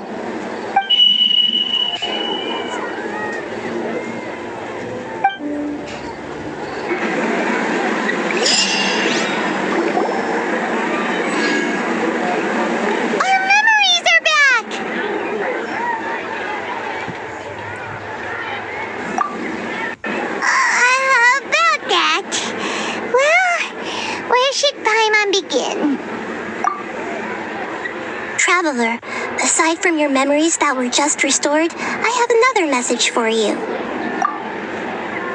Listen to it and you'll understand. Can't go back. There are countless spaces here. Our Sub-Zero's festival in Sumeru City is just one of them. Traveler, you should be missing 2 days worth of memories. Paimon will fill you in.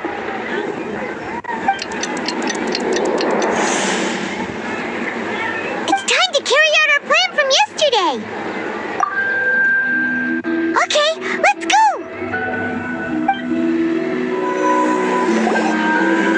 Why can't we leave the city? What is the academia up to now? Don't ask me. It's not like I can tell you anything. This is a direct order from the Grand Sage. Just wait until tomorrow. I have a real emergency. My goods have already arrived at Port Ormos. If I don't hurry, they'll be stolen. That's your problem. Make sure you make a request in advance next time. But it's not like you can just predict business matters in advance.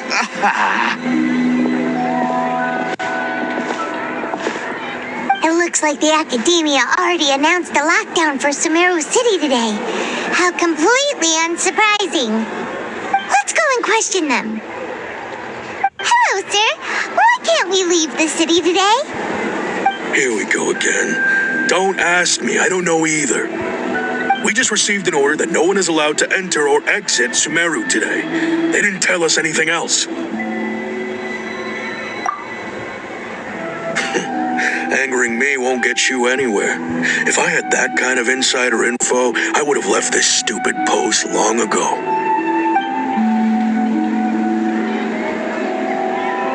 It looks like he really doesn't know. If we can't get anything out of him, let's take matters into our own hands. Why don't we climb over the walls? Those guards can't be everywhere at once. This is a good spot, and the guard hasn't noticed us at all. Let's hurry! Huh? Why? Are you going to leave Paimon behind? But what if things get really weird out there and you get into some trouble? Then Paimon won't be able to help you. Oh, Paimon knows that Paimon can't do much, but we've always been together, haven't we?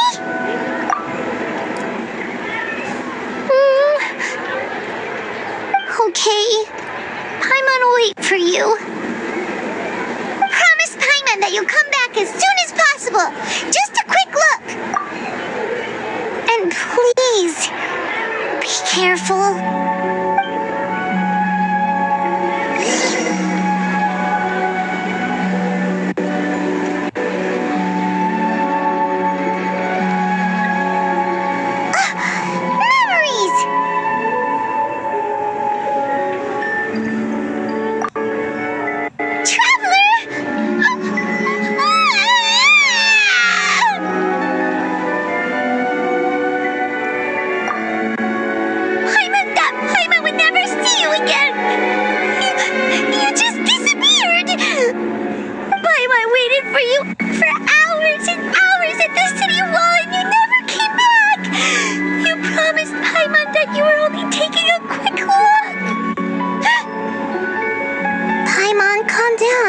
She's here now. I don't think she understood what you were saying. Paimon doesn't care. Paimon wanted to go look for you, but you also said that Paimon should stay. Paimon was so worried and so scared the entire day.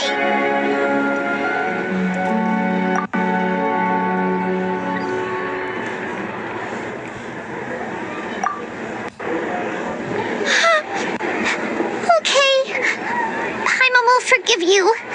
The most important thing is that you didn't actually disappear. Oh, Paimon was so scared that you had gone into another world. Okay, Paimon, can you tell us your perspective of what really happened yesterday?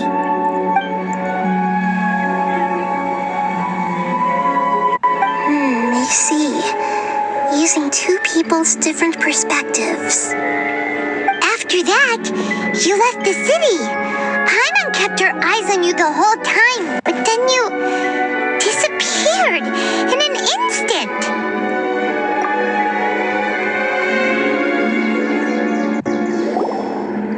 No way! Paimon was watching you with the fullest attention. What's your perspective, Traveler? You sure you don't have any memory of this? I guess that explains everything. You also lost your memories the last 2 times you tried to leave the city. Those days' memories can't be awoken. So, if we leave the city, our memories will be completely erased?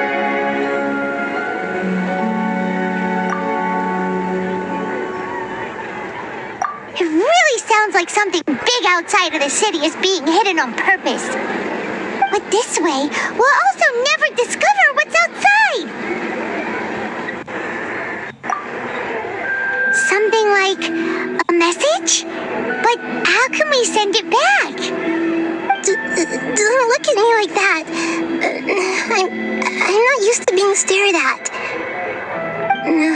Well, okay. You want something that can pass on messages, right?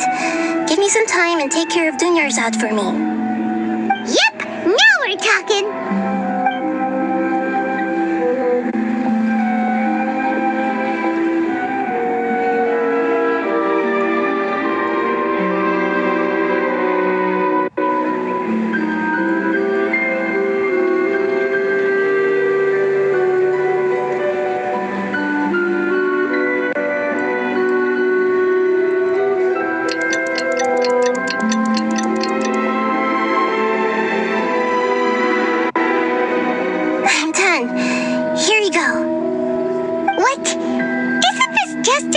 Akasha terminal?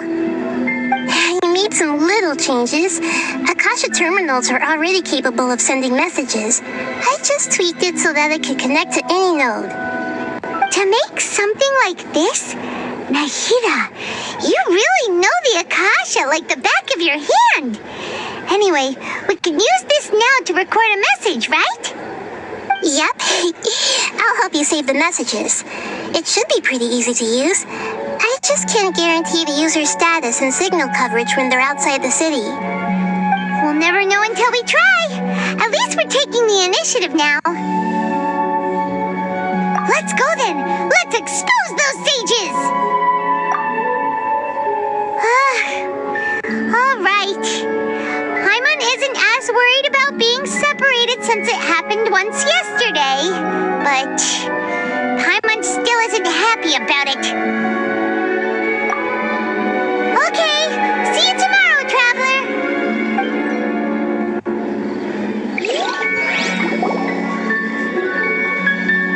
That covers everything that's happened so far.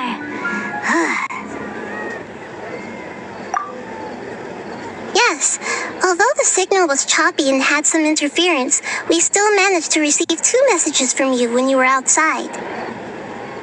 Okay, now that you understand what's going on, let's hear the messages together.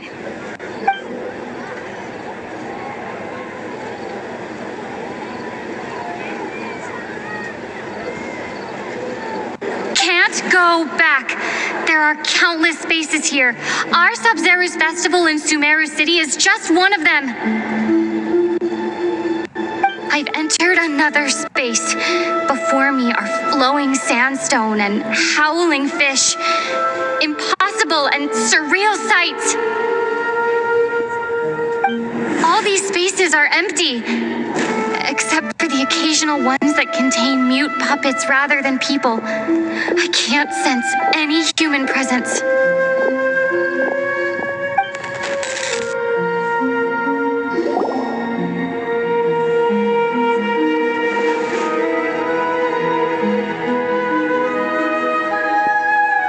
That's one heck of an info dump. It sounds like you left the Sumeru City space when you set foot outside of the walls. But everything looked completely normal when Paimon was looking out from the inside. That's unbelievable. And if we take your word for it, the other spaces all had very weird contents. There's another part here. We only received it last night. These spaces have been disappearing, one after the other, absorbed by something like a sun in the sky. And now, even the final space has also disappeared.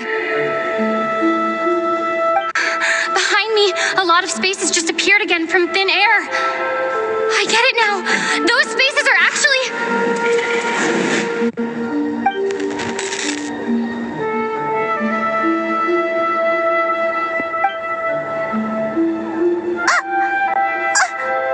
Why did the message end right there? What did the Traveler want to say? What are those spaces? Probably because yesterday just happened to end at that moment. Oh, right. Paimon did hear a beep from the Akasha. Did it come from here or from the message? The message. It should have come from the Traveler's Akasha terminal. After the beep, Traveler said even the final spaces also disappeared. Traveler, what do you think that final space could have been?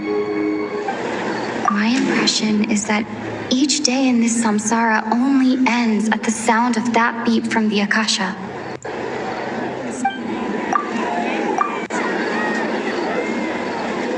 Oh, so that's what it is! After the sound of the beep, the final space, the Sub-Zero's festival, also disappears, and we're taken to the next day.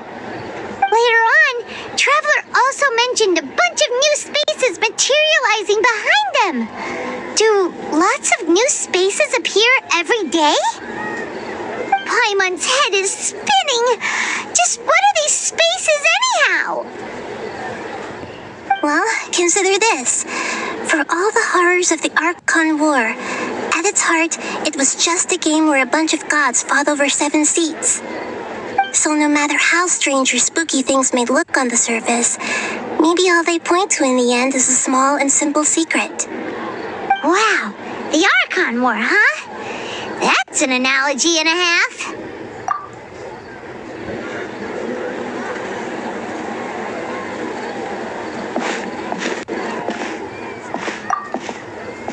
Hey, where are you going?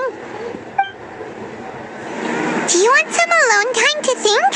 All right then, Paimon won't disturb you.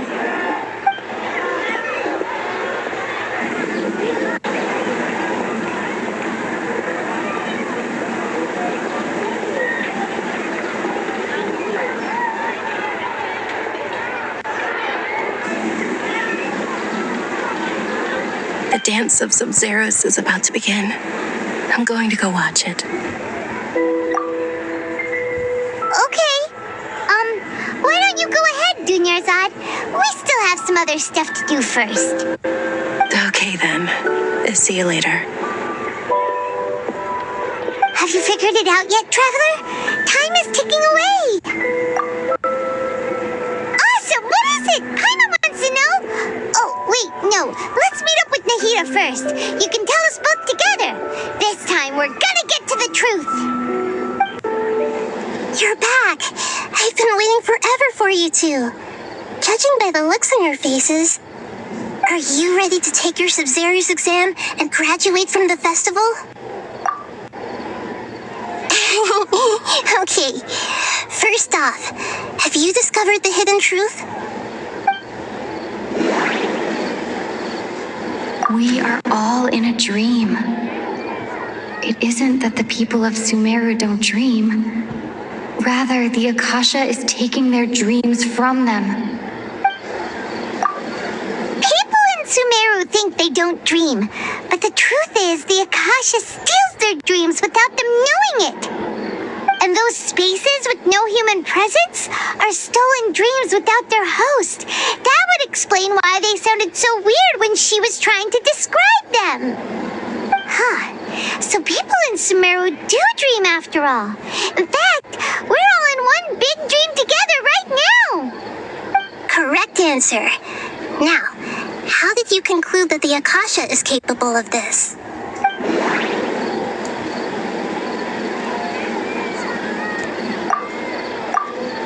The Akasha relies on the power of a gnosis to operate.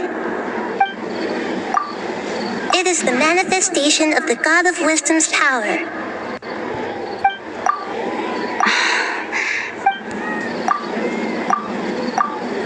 Oh, okay. Those dream-controlling creatures in the forest also get their power from the Dendro Archon, right? That would explain why the Akasha has the ability to control people's dreams, too. But is stealing everyone's dreams really how the Akasha compiles their wisdom? Isn't there anything more to it than that? Dreams are fantastical, complex, and full of imagination. People's brains are the most active when they're dreaming. In other words, dreams are rich bundles of human wisdom. So in other words, the complete opposite of how Hypatia understood it. Paimon remembers her saying that the sages think dreams are foolish delusions, and the fact that no one dreams is a blessing from Greater Lord Rukkhadevata. So it was all a dirty trick? The real story is that the sages from the academia are using the Akasha to steal people's dreams for their own use, huh? Oh? By the sounds of it, you understand the current situation pretty well. So then, what about the samsara?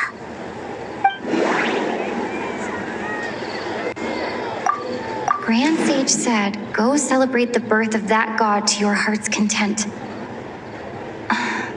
Did he mean something more? Those spaces kept disappearing before my eyes. But as soon as that beep sounded, many more spaces materialized. Those dreamscapes kept vanishing. But as soon as that beep sounded, more new spaces appeared.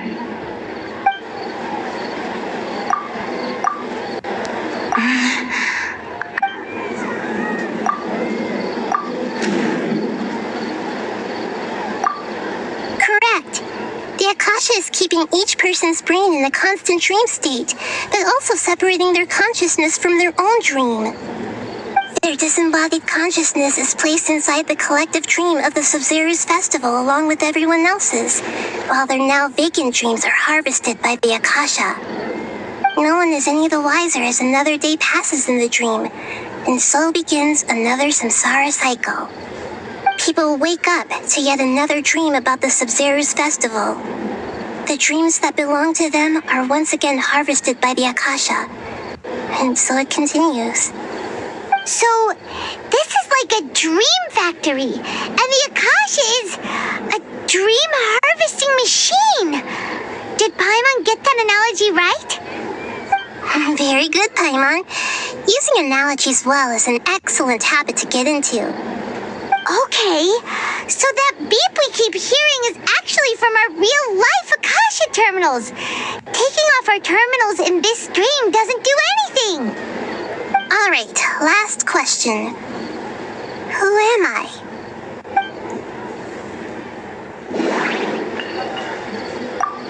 They say that alchemical divination is the Dendro Archon's divine revelation. So then, if Nahida has referred to herself as the moon... So you noticed. I thought that one would be the hardest question. That's why I put it last. That wasn't hard at all. Even Paimon guessed that. Everything about you is different. We just didn't want to expose you is all. Now that you mention it, Nahida, you've been hinting to us since the very beginning. It's funny, thinking back to when we were asking all over the place for info about Lesser Lord Kusanali. Paimon didn't expect to meet you like this. Yes, those can wait until we're back in real life. On the other hand, I'd be happy to answer any more questions you have about here and now.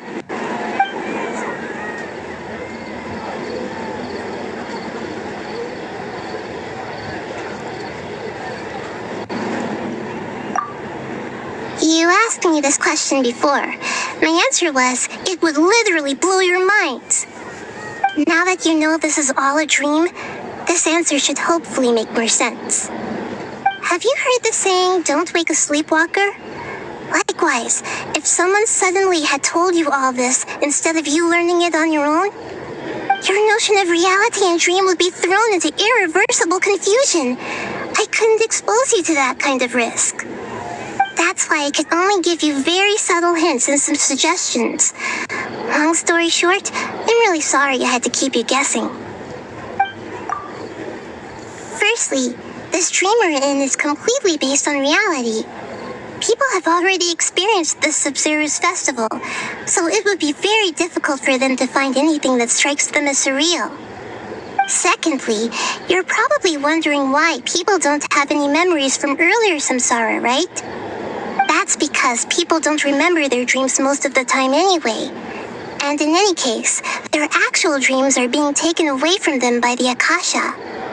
So whenever they wake up in this dream of the Sub-Zero's festival, they don't remember anything from their previous identical dream. That reminds Paimon. Traveler had a dream when we were in the Avidia Forest, but couldn't see what it was about after waking up. Is that an example of what you mean? Yes. Only after receiving the blessing of Dendro can a person gain the Dendro element's dream-enhancing power. That explains the feelings of deja vu. Meanwhile, everyone else has no idea that they are in the Sub-Zero's festival samsara, while their dreams are stolen from them over and over again.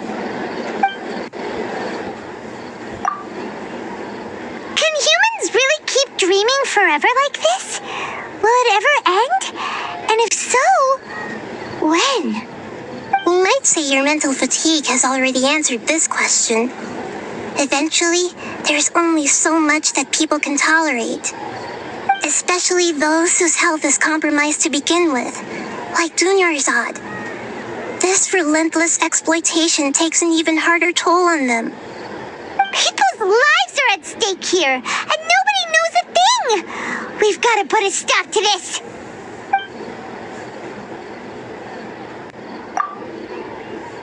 know, right? Why did they have to base this dream on my birthday? Could it really just be a coincidence? Even you don't know the reason? Wow, now that's strange. The Academia sages are determined to harvest lots of dreams in a short time, no matter the cost. They have to be up to no good. Unfortunately, I don't know anything about it. Traveler, do you have any information?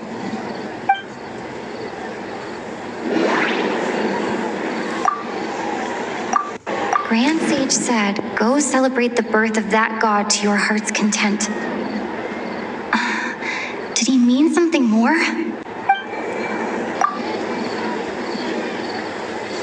Celebrate the birth of that god? Could it mean...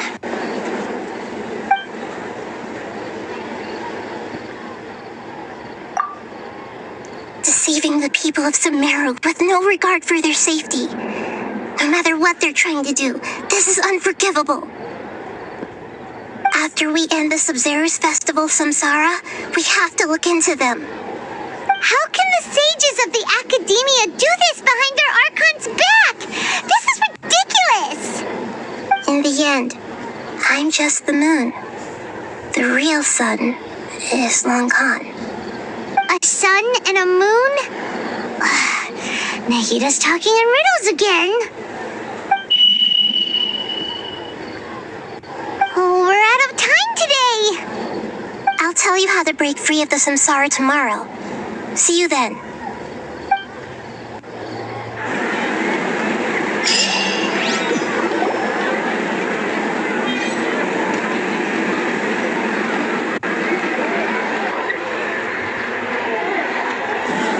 Good morning, Nahida. Wait, now that Paimon remembers everything, should we instead say good morning, Lesser Lord Kusanali?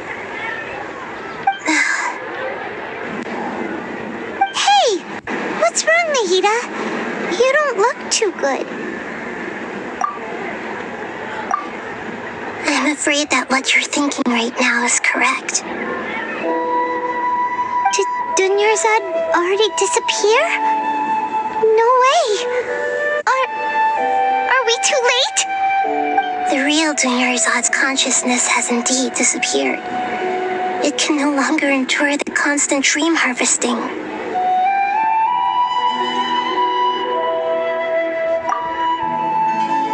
Paimon can't believe it. Wait, so what about that other Dunyarzad? Just what is she? Is she also going to disappear? She's actually something like a puppet, but not completely. The real Dunyarzad's consciousness could no longer keep playing her role in this dream. So another Dunyarzad appeared to replace her in the dream. Just like the grass and the trees, that Dunyarzad is just a building block of the dream that helps to keep it going. But personality-wise, she's nothing like the real Dunyarzad. Puppets are stiff and can't copy the living person's vitality. After all, they're just there as filler. You know, speaking of which, the old Dunyarzad might not have been too different from a puppet. Dunyarzad truly believed that she met you within her consciousness, and it was you who inspired her. So you do remember her after all. Yes. Back then, her family was overly protective of her. No one cared about her personality or thoughts.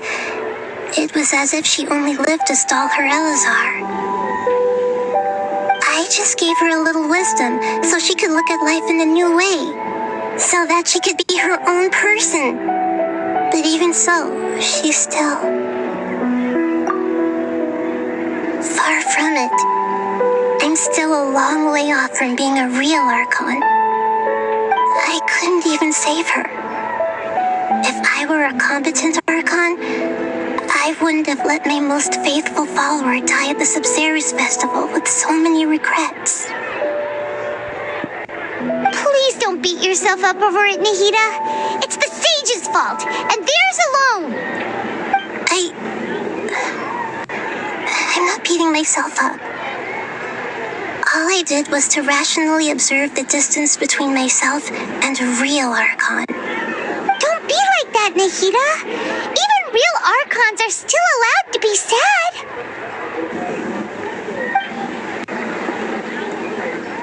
To prevent more tragedies like this, we must end the samsara as soon as possible. Great, but how do we do that? Although the Sub-Zero's festival dream is under the Akasha's control, only humans can dream.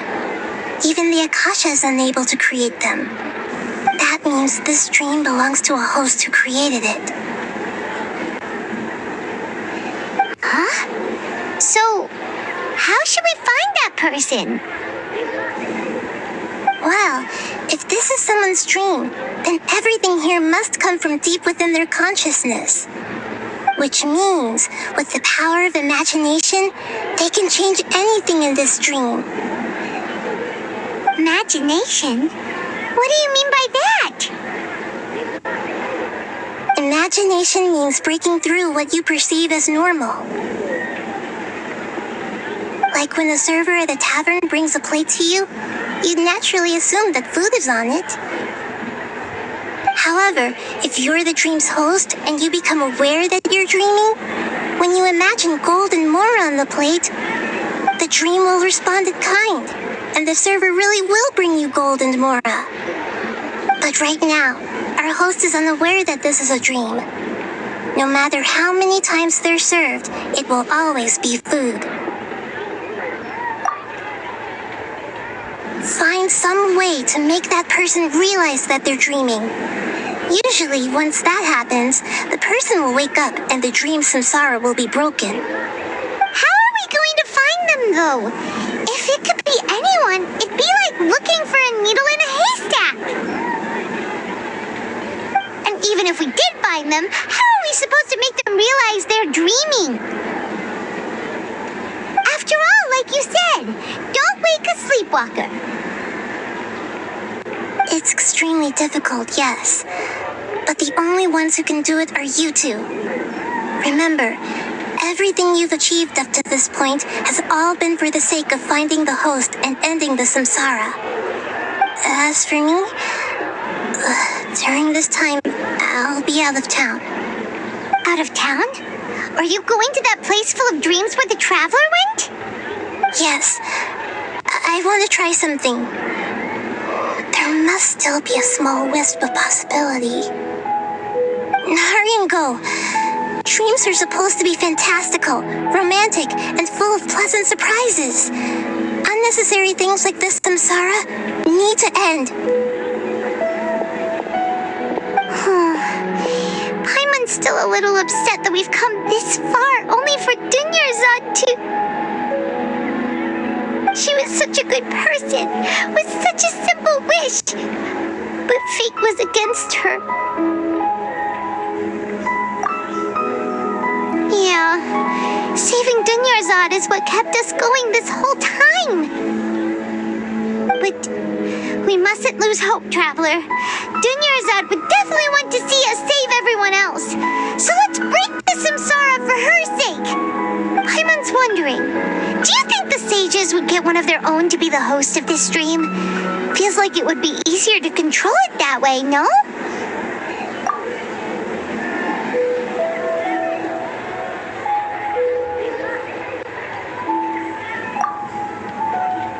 Huh. That's true. Plus, the sages probably weren't counting on there being other factors beyond their control, like Nahida and us. So, who do you think the host of the dream is? Oh, that would make sense. Ferris, the Knight of Flowers, is a symbol of the whole Sub-Zero's festival, right? Pretty core character.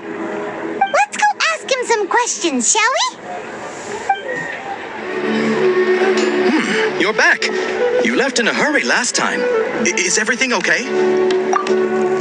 Everything's fine. Just, it's a little hard to explain.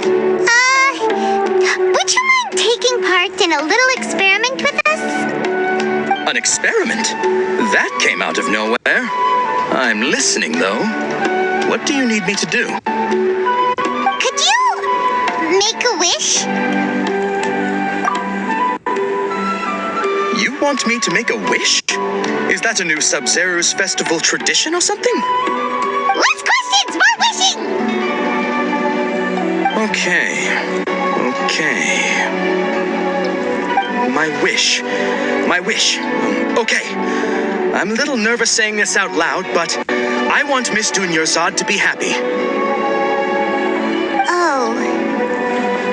I noticed earlier that she looked a bit down, and she wasn't really talking to anyone. She just doesn't seem like herself. She's always so gentle and kind, and all the kids love her. I've also wondered if the reason she asked me to be Fairest Knight of Flowers is because I'm special to her, or something. So, you have a crush on Dunyarzad? Oh, is it that obvious? After what I just said, I guess it is. When she placed the hat of the Knight of Flowers onto my head, she said to me, I want everyone to have a happy Sub-Zero's festival. What she didn't realize was that I'm not that interested in how everyone else feels. In that moment, I just wanted to be her Knight of Flowers for the rest of my life. 50 years, 100 years, I'll serve her till the end of time. Okay, yeah, that was a bit much. Felt like the right moment to get it off my chest, but that was pretty embarrassing. Okay, I'm ready to make my wish. I would like Miss Dunyarzad to appear in front of me right now with a smile on her face. Here goes. Please come true. I'm gonna open my eyes.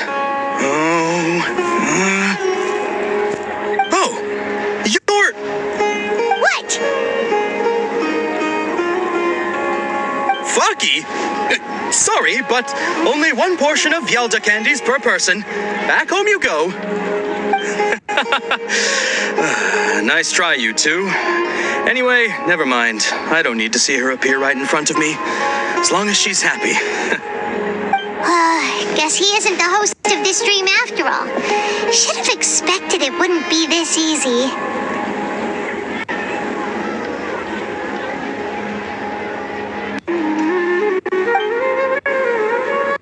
It seems like everyone who knows Dunyarzad loves her, but none of them has any idea that she... My lady, step back. That sounds like Tia! Oh, right. This is when Dunyarzad bumps into the kidnappers. Huh? But Tia can handle them. Hey, Traveler!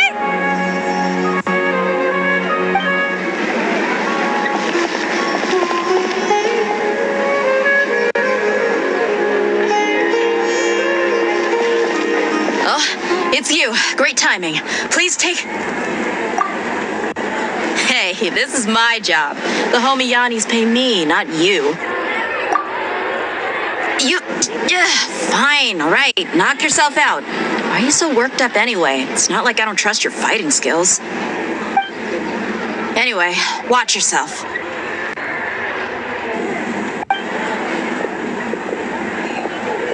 So you got yourself some backup. Suit yourself. You're going down.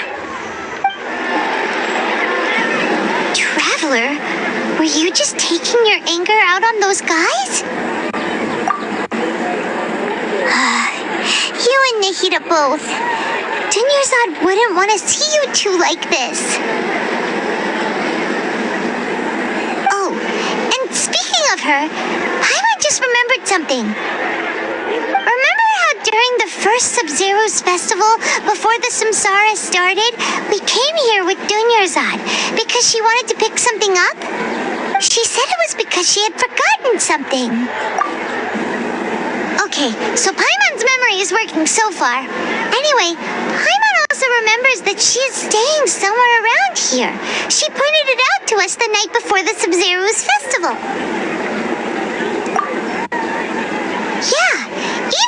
only a tiny clue. It'll probably still help us more than this needle in a haystack search.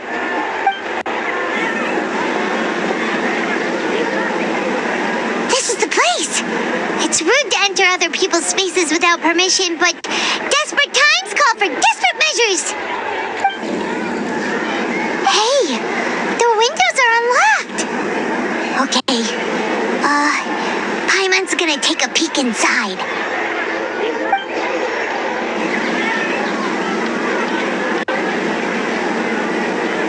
This was only a temporary residence, so there was pretty much nothing inside except this book on the table. Should we open it?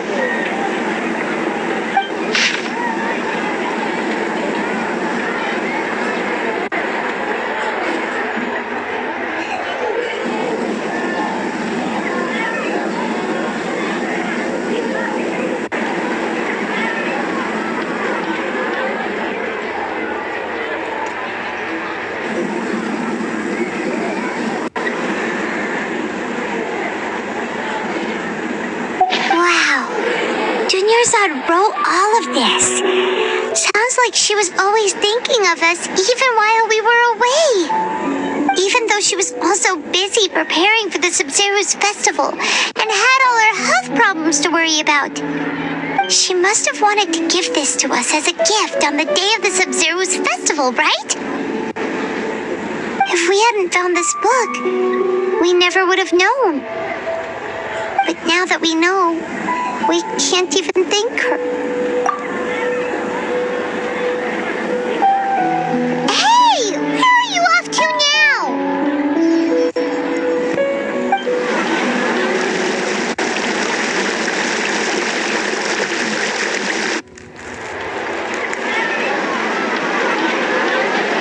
It's Dunyarzad's puppet.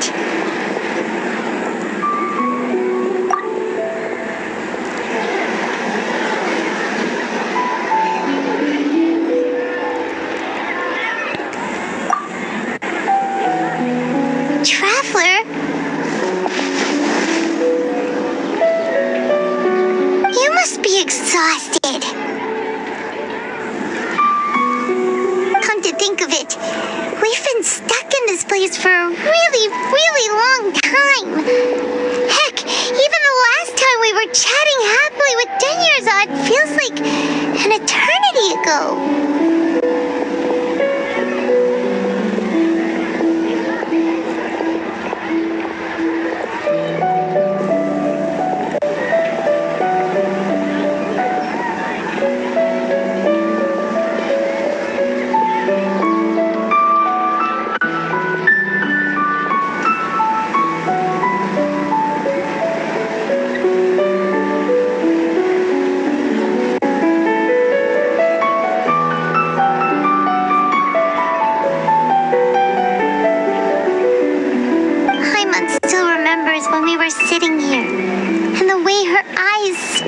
When she talked about Nilou's dance of Sub-Zeros.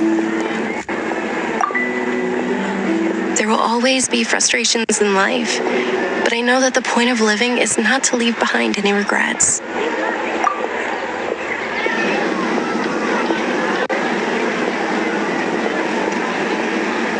That was what the real Dunyarzad said, wasn't it? Does that mean...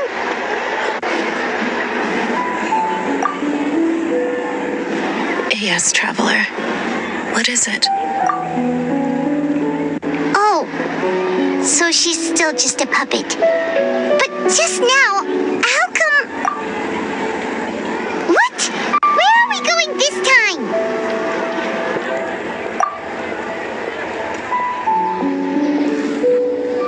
If you continue to resist, we will have to order an investigation into every single event organizer. The Grand Sage has already granted you much leniency. I advise that you exercise tact. How did things turn out like this?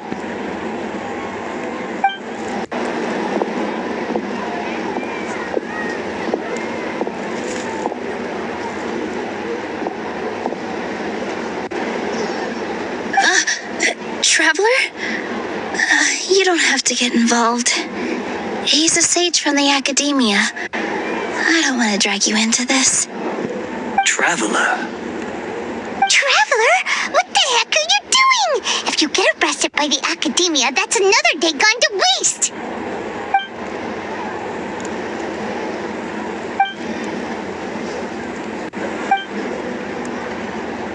Wait, they're not reacting.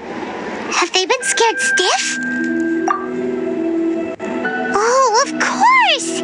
If this is the sage's plan, they wouldn't put themselves through this. So they're just substitutes. What is this? What happened to the Grand Sage and his entourage?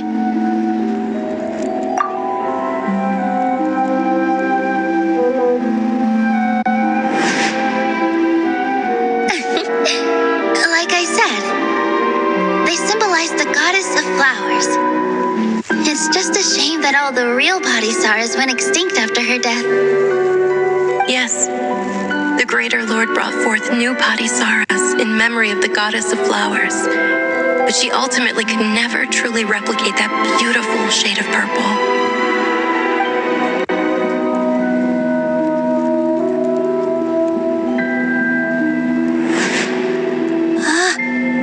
Beautiful shade of purple. Aren't these flowers real Padisaras? Just like the ones from the legend? I didn't even notice. Dunyarzad, did you find these? But didn't you just say all the real flowers went extinct after the goddess of flowers passed away? So, how? Yeah. What's going on here? Huh?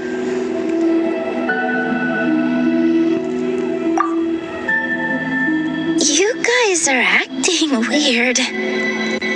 But okay, I'll try.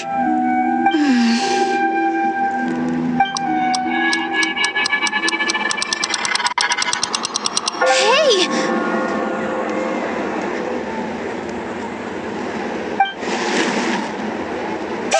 He disappeared! So Nilu's the host! What a surprise! Padisaras don't exist in the real world anymore. But in Nilu's subconscious, they can appear as decorations on the stage. It's just like the example Nahida told us. People assume there will be food on a plate, and Nilu assumed there would be real Padisaras in the flower pots. So when you saw the flowers, you instantly knew it was Nilu? But if we want to end the samsara, we need the host to become aware that they're dreaming. How should we make Nilu realize that? Am I dreaming? Huh?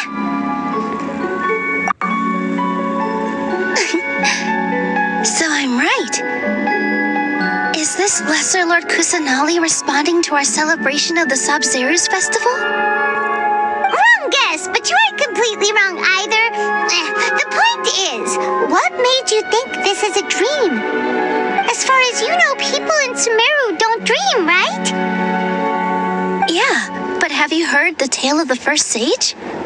To prevent a calamity, he went on a journey to find the Dendro Archon. Ooh, sounds familiar. Dunyarzad told us a story like that when we first arrived in Sumeru City. So it was about the first sage, huh? Yep, but in the part you heard, he hadn't become the first sage yet. There's more to the story. His piety and wisdom were acknowledged by the Dendro Archon, and she finally gave her blessing to him. All kinds of spectacular scenes appeared in front of the first sage, as if all the knowledge in the world was being painted onto a canvas right before him. He was captivated. After who knows how long, he mastered all the knowledge he could comprehend. Afterward, he said to the Dendro Archon, "I miss my parents, my wife, and my children. I've been away from home for far too long. They must be worried." The Dendro Archon smiled. The next second, the sage found himself lying in his bed, as if he had just woken up from a dream.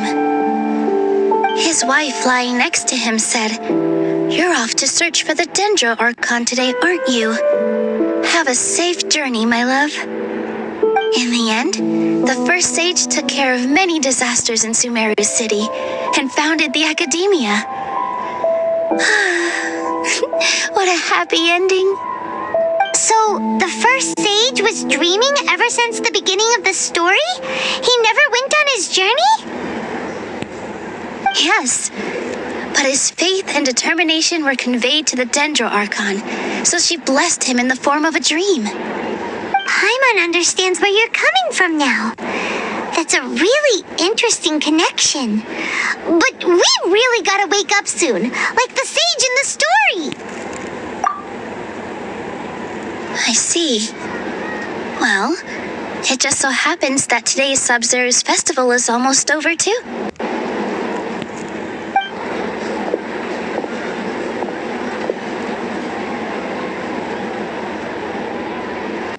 Since we're in a dream, let's make this final dance of Sub-Zero's as beautiful as we can.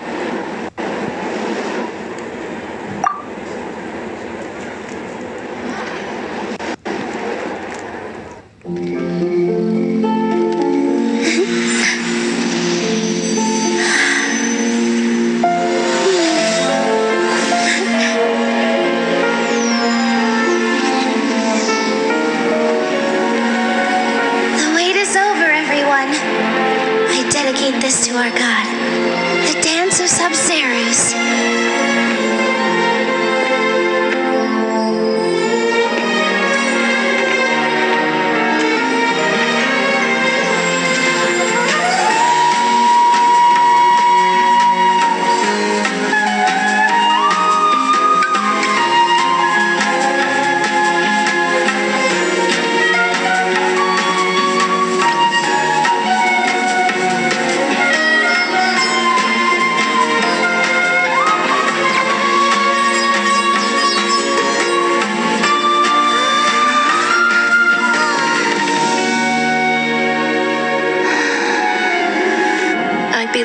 I said I had no regrets. I would have loved to see Nilou's dance.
For organizing the Sub-Zero's festival for me. I'm sorry, who are... Dunyarzad! You're okay! Oh, don't scare us like that! Oh, Traveler Paimon.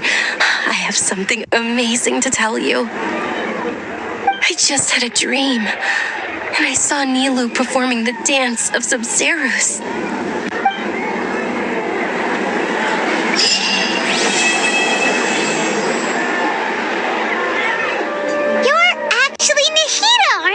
Paimon felt like Catherine was acting weird when we met at the Sub-Zero's festival. And Dunyarzad, did you save her? It's a really long story. We shouldn't disturb her. Her consciousness is still weakened. Let's chat somewhere else. How about by the traveler's favorite bench? What's going on? Why are you two so excited to see me? Hasn't it only been a night? It's actually been much longer than that. Oh? Strange. Was I really asleep that long? No wonder I have such a headache.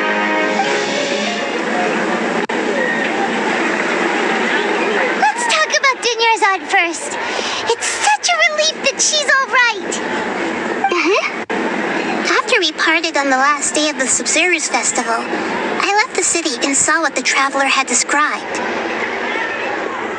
Among the countless dreams, I found one that was growing fainter and fainter. This proved my suspicion. Once Dunyarzad could no longer bear the Akasha harvesting her dreams, her consciousness began to dissipate. But this also meant it escaped the Akasha's control. Such a small fragment of consciousness can't last for very long, though. It will return to its original dream, where both will gradually fade until they completely disappear. I used all the power I had to keep her dying dream alive as long as possible, but it still wouldn't have lasted for much longer if it hadn't been for you two breaking the samsara. So it looks like we did manage to save Dunyarzad in the end. Not a moment too soon. Huh? Why are you two smiling so happily? I thought you'd be so moved that you'd start crying. I need to spend more time observing human emotions. Both are fine. Everyone reacts differently. All right. You two must have a lot of other questions for me, right? After all, you saved my faithful believer. As your reward, I will answer any and all questions. At the Avidia Forest, there was this incense that made the traveler fall unconscious and dream of a huge tree and a red sky. You also heard someone's voice, right? It said world and forget me. Yeah, so you do know. We've been wanting to ask you what that was about, and if the red sky was related to Conria. It seems like the traveler established a connection to Irminsul. That was a message left by Greater Lord Rukkhadevata's residual consciousness in Irminsul. Perhaps her last memory before she died. As you two probably know, Greater Lord Rukkhadevata disappeared after the disaster in Conria. The timings of these events do line up, so your suspicions are reasonable. A message from Greater Lord Rukkhadevata? We thought it was from the Scarlet King. The Scarlet King? That god who died even longer ago? Some present-day desert dwellers still worship him. You probably just heard some of their conspiracies. Okay, so what does the message mean? I still haven't managed to decipher it.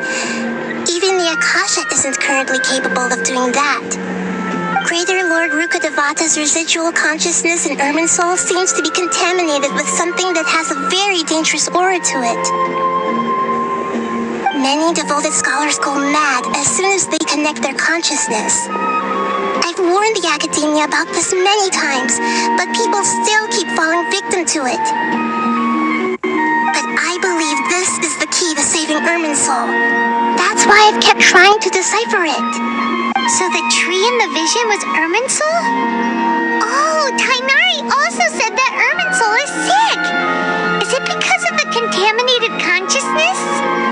But even if you can't figure out what that vision was all about, it seems like our search for you was all in vain. The traveler wasn't affected after coming in contact with that consciousness. I've never seen anyone like that. With you here, we may have a chance at deciphering it. No, we must must decipher its secrets. I've already eliminated all other factors that might affect Irminsul. This is the only one left. This puzzle has life and death at stake. It could determine Irminsul's fate, as well as Tevat's. To be accurate, I'm using the Akasha as a medium to occupy Catherine's consciousness. How did you do that? Poor Catherine. Does this mean you can also occupy other people's consciousnesses? Theoretically, I can enter anyone's mind as long as they're wearing their Akasha terminal. The Akasha is the legacy of Greater Lord Rukkhadevata. As Lesser Lord Kusanali and the first Akasha terminal, my consciousness has always been linked to the Akasha. I've always respected my people's free will, so I've never actually occupied their consciousness. When necessary, I just borrow this bionic Snezhnayan puppet. Hold on. Did we just learn some deep, dark secret? So Catherine is... No wonder Paimon felt something was off about her. What about your own body? Why do you need to borrow other people's? Don't you live in the sanctuary of Surasthana? That story begins a long time ago. After Greater Lord Rukkhadevata disappeared, the sages found my newly born self and took me back to Sumeru. At that time, I was young and weak. The sages kept me in the sanctuary of Surasthana, ostensibly for the sake of protecting me. But I've hardly heard from them since. However, I do understand that they had hoped to find Greater Lord Rukkhadevata instead of me, a symbol of her passing. So, the sages basically put their new Archon under house arrest? How dare they! Why don't you teach them a lesson, Nahida? In some ways, they aren't wrong. Greater Lord Rukkhadevata was omniscient and omnipotent. Even after her death, the Akasha is still empowering this nation. And I'm still really far away from being able to call myself the God of Wisdom. Moreover, the Academia is also more proficient at governing this country. My existence has little meaning. Yeah, you got a lot of believers. Just look at the Sub-Zero's festival. Everyone who showed up truly loves you. Thank you for the kind words. But I honestly don't need physical freedom as long as I can connect my consciousness to the Akasha. Trying to find a way to save Irminsul is my life's mission and top priority. I will work on that and try to live up to being a deity in the meantime. Every once in a while, I will also take up the duties of the God of Wisdom and enlighten a lost soul here and there. Doing all that should be enough. There's never been any big problems with the Academia's governance of Sumeru. This is the first time I've seen them step out of line. I wonder what caused them to go down this path and what they hope to achieve. Even though the city's residents haven't noticed anything strange, if the traveler hadn't broken the Sub-Zero samsara, the situation could have become dire. I tried to do some investigating in the Akasha, but I couldn't find anything suspicious. And all the people of interest seem to purposely avoid wearing their Akasha terminals. I think they're deliberately trying to hide something. Oh, that reminds Paimon. In Gandharvaville, there was a sage who had invited Tainari to join some kind of project. Could it be related? Regardless, I need to first investigate the sage's motives, make things right, and punish them if needed. But I'll have to be discreet, or they'll see me coming. You mean how the Akasha stops you from having dreams? Yeah, it's been such a long time. No one's noticed something's up? It's not that no one noticed. It's more like no one cared. Ultimately, it's all rooted in the sage's misdirection. Misdirection? The sages convinced everyone everyone to believe that being unable to dream is a sign of rationality and wisdom. Not dreaming is a badge of honor in Sumeru. Even if the truth is that their dreams are being reaped by the Akasha. With their propaganda in place, the sages can maximize their use of the Akasha to facilitate their research. Besides, Greater Lord Rukkhadevata must have created the Akasha in the hopes that it could be used to its full potential. That's why I've never come out strongly against this. Anyway, the perspective advocated by the sages drowned out any voices of doubt. By now, even those who never use Akasha terminals find it too shameful and embarrassing to talk about their dreams. Got it. I hope my answers were satisfactory, seekers of knowledge. To be honest, maintaining Dunyarzad's fading dream took a lot of mental energy. I think I may need to rest for a while. Oh, and you don't need to worry too much about the sage's activities for now. The Akasha won't be able to conduct another project on the scale of the Sub-Zero Samsara in the immediate future. Go and get some sleep. Leave everything to us. What a relief. This is truly the most exhausting birthday I've ever had.